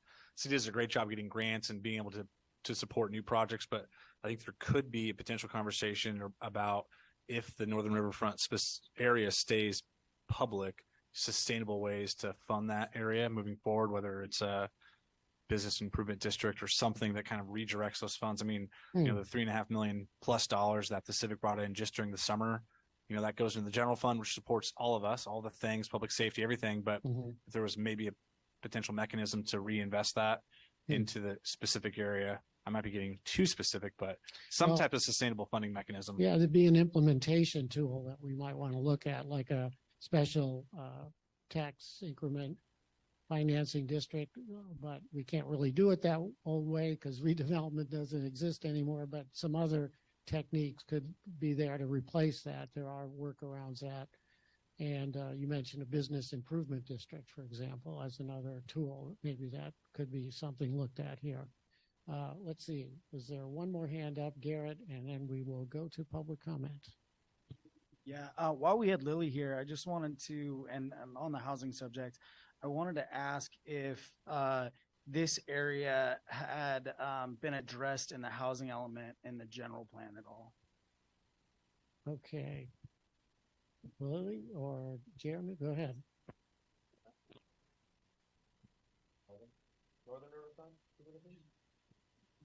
The area in general, I know, we're getting to the point where the general plan is going to the city, and the housing element's a huge part of that. So I was just wondering if this area had been addressed or utilized to, cover some of the requirements in there. Housing, required housing allocation. Yeah. Addressing that in the general plan, how our approach. Is that on? Yes. Okay. Our approach to the general plan wasn't to change any land uses. And so we have not added housing areas or changing commercial to residential.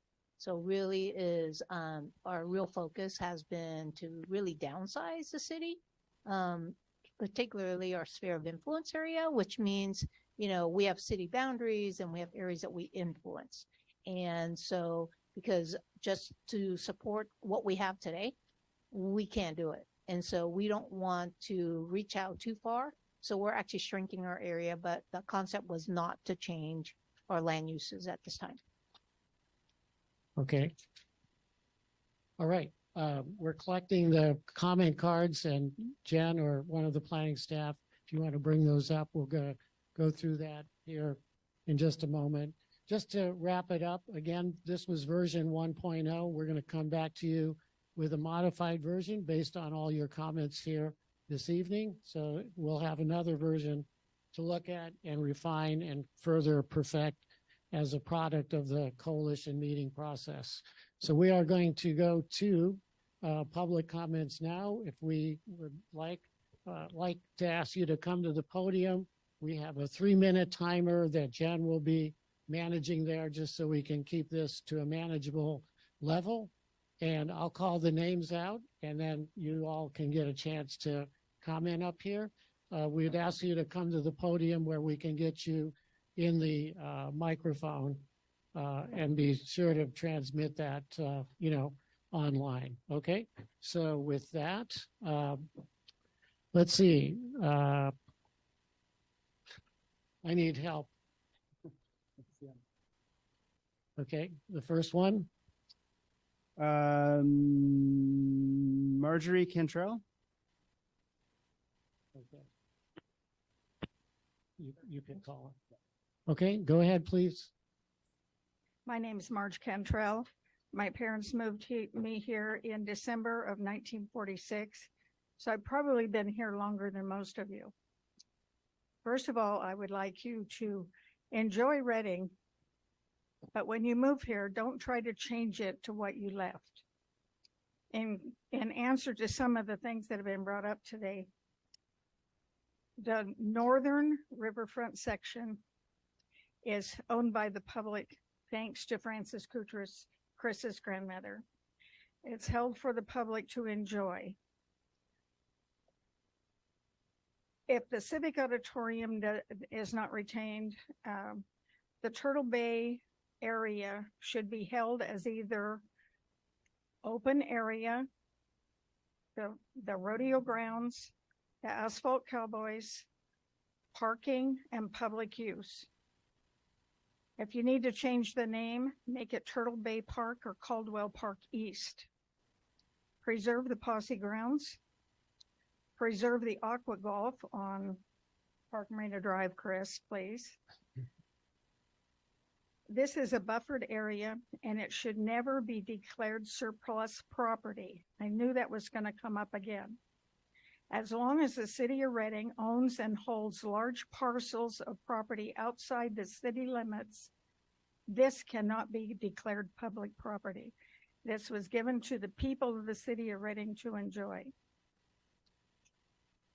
About the boat ramp area, the fishing is good all the way past Riverview Golf and Country Club. The other place to put in your boat is on Bonneview. They increased that boat ramp area and has a huge parking lot. And I've been using the rodeo grounds boat ramp since the early 1950s. So if you have questions about any area of Reading, I can probably tell you. I am pleased to see so many continue to turn out.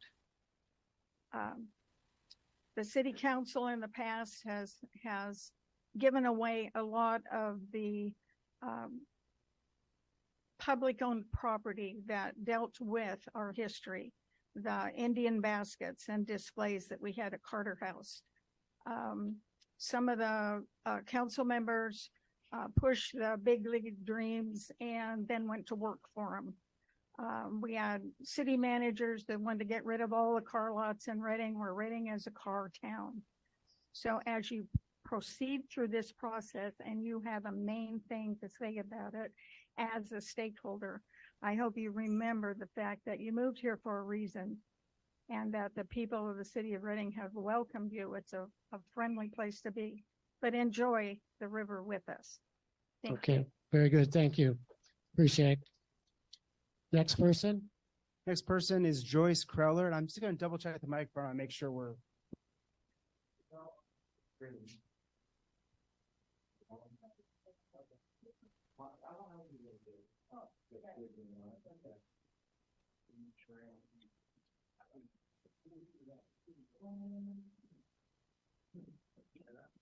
Okay. Does that work? Yeah, that's great. Okay, first of all, I certainly agree that there should be a parking structure for the rodeo grounds and Civic Auditorium.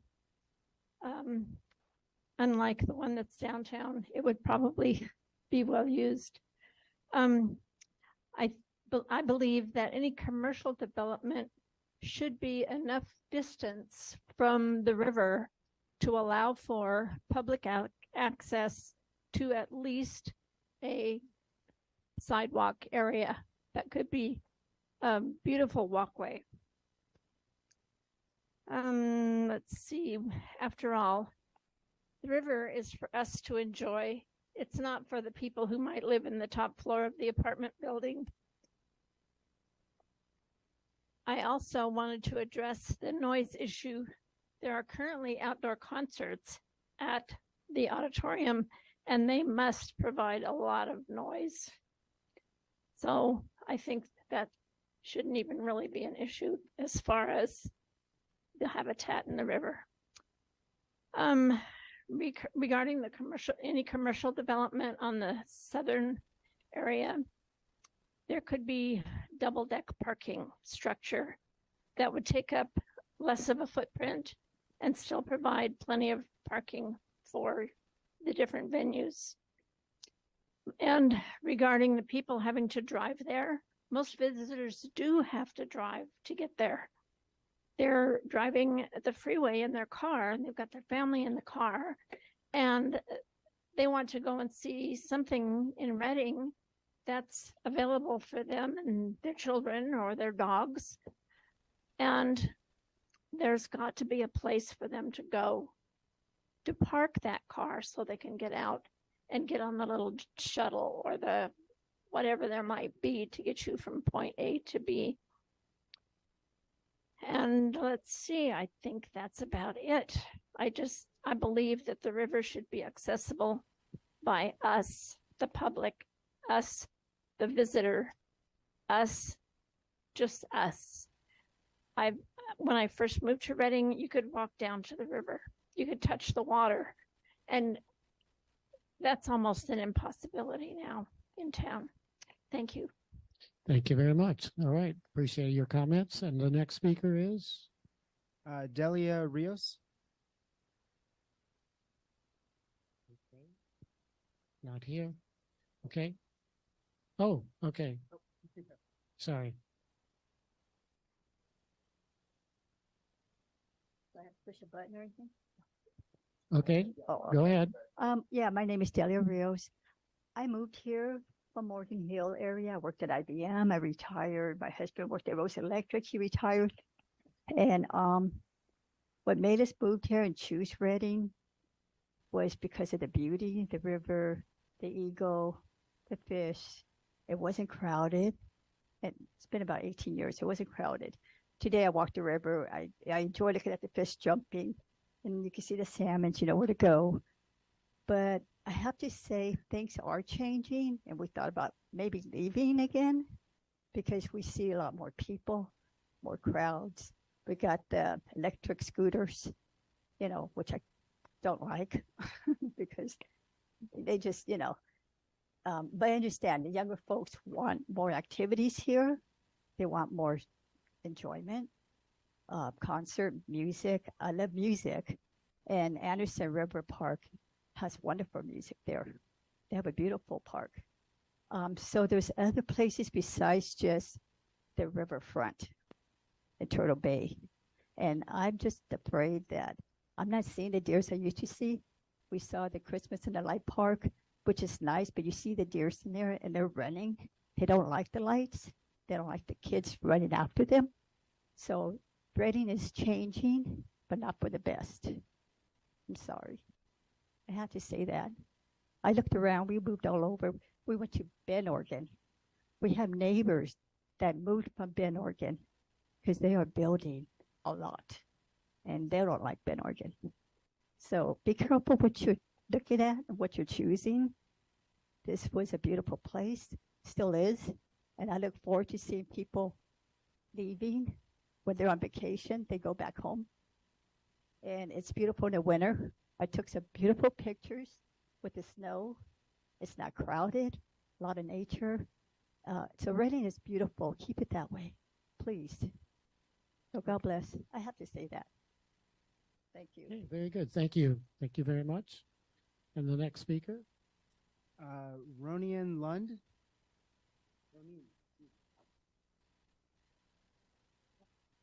Good evening, coalition members. My name is Ronine. I'm just going to rattle off a bunch of thoughts here. I agree with Melissa. I think it was Melissa that talked about the Surplus Land Act and affordable. Anyway, I'm jumping all over because my notes are horrible. Let's see. Anyway, the Surplus Land Act. I think the city needs to. Yeah, it was Melissa. that the city needs to keep the property that they owned in public land. I was thinking that we need to keep, an area down there on the northern portion for the 4th of July, cool April nights, concerts, whatever. But then somebody mentioned about, the natural environment and the issues that those kind of events pose to that. And then I was thinking, and this is just an idea, in my mind, we need a better convention center, one that can handle sporting events, cool April nights, concerts that, has rooms for conventions, etc. So I'm wondering if in the long run we could have a convention center that could handle all those activities, including, concerts, potentially a lot of cool April nights things, and, get those things away from the environment and inside. And we could even have an open roof like some of the venues do, so that, if we wanted to have a rodeo in there and have it open, we could. So I'm just throwing that out there. I think housing in the study area should be limited to the existing residential developments. And it sounds like Mr. Koutras, has some ideas about that, about maybe utilizing the residential areas that are already there. From what I know about fisheries issues, I don't believe Fish and Wildlife or NOAA fisheries would allow a water structure because of our designation up here. I just thought I'd throw that out there. We have a venue, the gazebo, the little gazebo area down there by the sundial. I've been to several events there, and it's just a nice little area where people can go. They don't have to pay. They don't have to, well, actually, maybe they do have to pay. I'll take that back. But if they want to have an organized event, but it's just a small venue that's outside, and somebody mentioned having areas like that. I think it's important to keep that, or have an area that is like that. Probably running out of time here. Let's see. The Cinemark, I just wanted to say that would be a great site for a Native American cultural center. And I don't know if any of the Native American representatives have ever considered that, or if they want to bring that to anybody's attention, but I think that would be a great site for that. One last thing, pedestrian bridge. It could go all the way over across all the crossings all the way to the east side of Park Marina and bypass all that. Okay, thank you. Okay, thank you very much. Well done. Okay, we have a few more speakers. Three more. Catherine McDonald.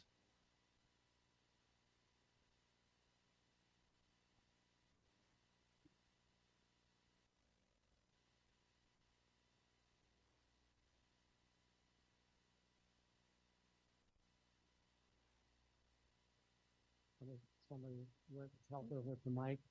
Oh, sorry. Thank you, Jared. So, not to beat the traffic issue in the Garden Tract to death, but I live in the Garden Tract and I'm already experiencing too much traffic and people going too fast. And one of the statements that you put up for the vision or whatever says, quote, "Consider how development on Park Marina will impact existing traffic concerns." That language is very vague. Consider how.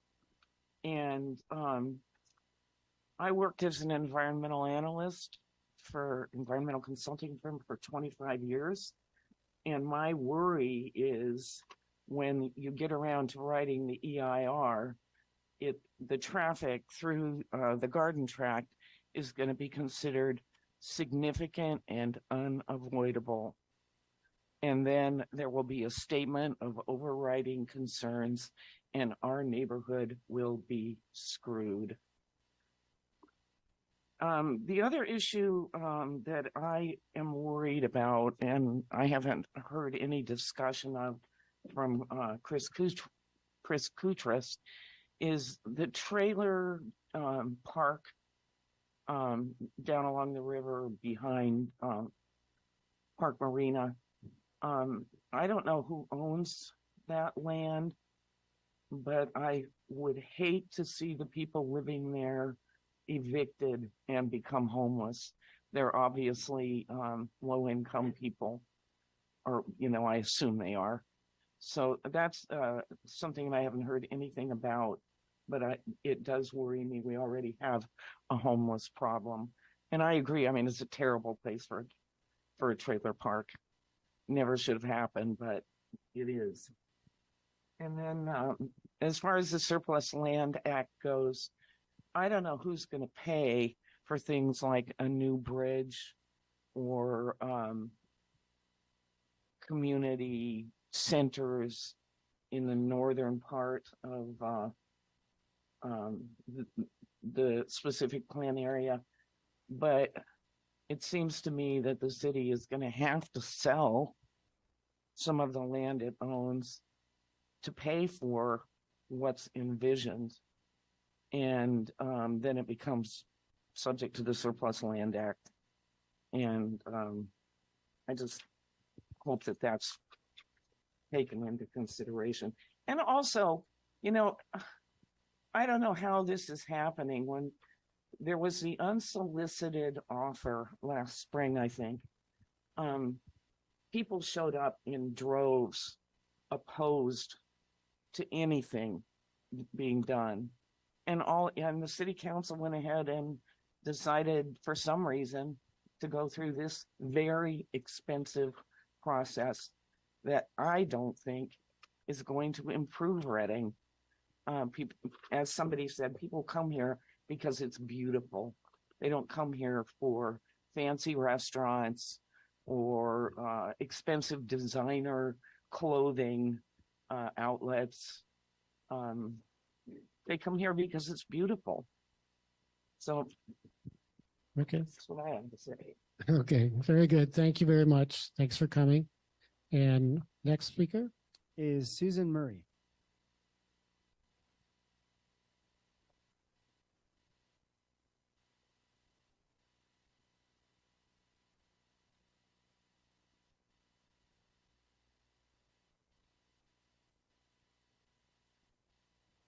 Thank you for letting me speak tonight. I believe that there is a need to keep the city moving in the right direction and to provide for the needs of the city of Reading business owners, the residents of Reading, and the tourists that come to our city. But how to create this for everyone's needs and how it will enhance Reading, bringing in additional revenue to our city. That seems like the big question. One mistake that is that not only I have seen living in the Garden Tract for 30 years is the Sundial Bridge Drive overpass. That is a mess, especially for cool April nights, the 4th of July, concerts at the city auditorium, and the rodeo events. I, as a resident, never go to these celebrations due to the congestion that those venues bring, and I am sure that I'm really missing out on a great time. I am sure some of you or your families have witnessed the same problem with the congestion. When these venues are over and the families return to their cars to go home, what roads do they take? The freeway, the Garden Tract, or the Park Marina Drive? Some people have stated that emergency road through the cemetery would be a great answer. It's not the answer. Please come up with better solutions with the Garden Tract in mind and what an impact your decisions will have on this residential old tract. Thank you very much. Very good. Thank you. And our last speaker this evening, Jennifer Pullum.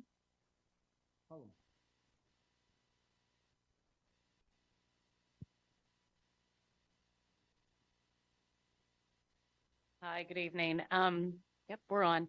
Thank you, Community Coalition, and all the work that the group has done on this, the team members. The one thing that I didn't see in the emerging Reading Riverfront vision elements was security. I saw something about safety. And the one thing that I actually did hear, it's about the seasonality of Reading, but also the fact that things need to have eyes on it throughout the night too. And that's one reason that I do support housing on the southern portion.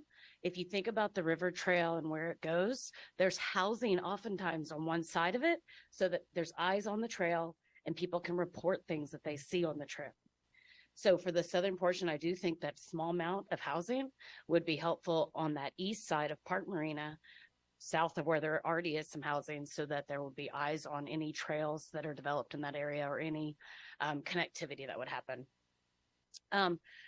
The one thing I have with the Surplus Land Act idea, a lot of that land on the Turtle Bay section is gravel, asphalt, parking already.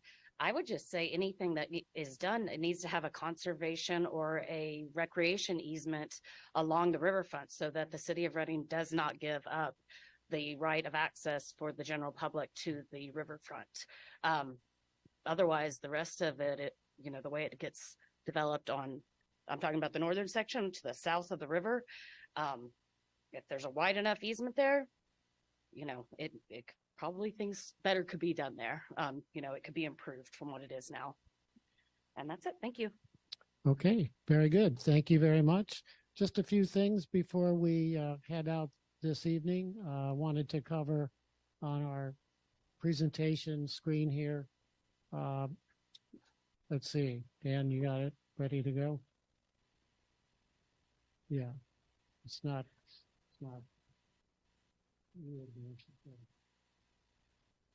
Okay, keep going. All right, so just a reminder, our next meeting is November 6th, same place, same format. Meeting number 4, November 20th, that's Thanksgiving week. And then we hope to bring a draft document for City Council review and feedback at their December meeting. We don't yet have a date for that, but we'll let you know as soon as possible on that meeting. And that's it for this evening. Thank you, staff. Thank you, all of you, coalition members and members of the Reading community. Thanks. Have a great evening.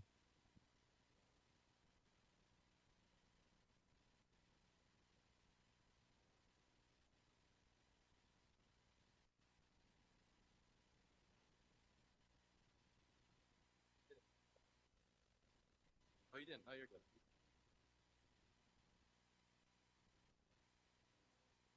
Recording stopped.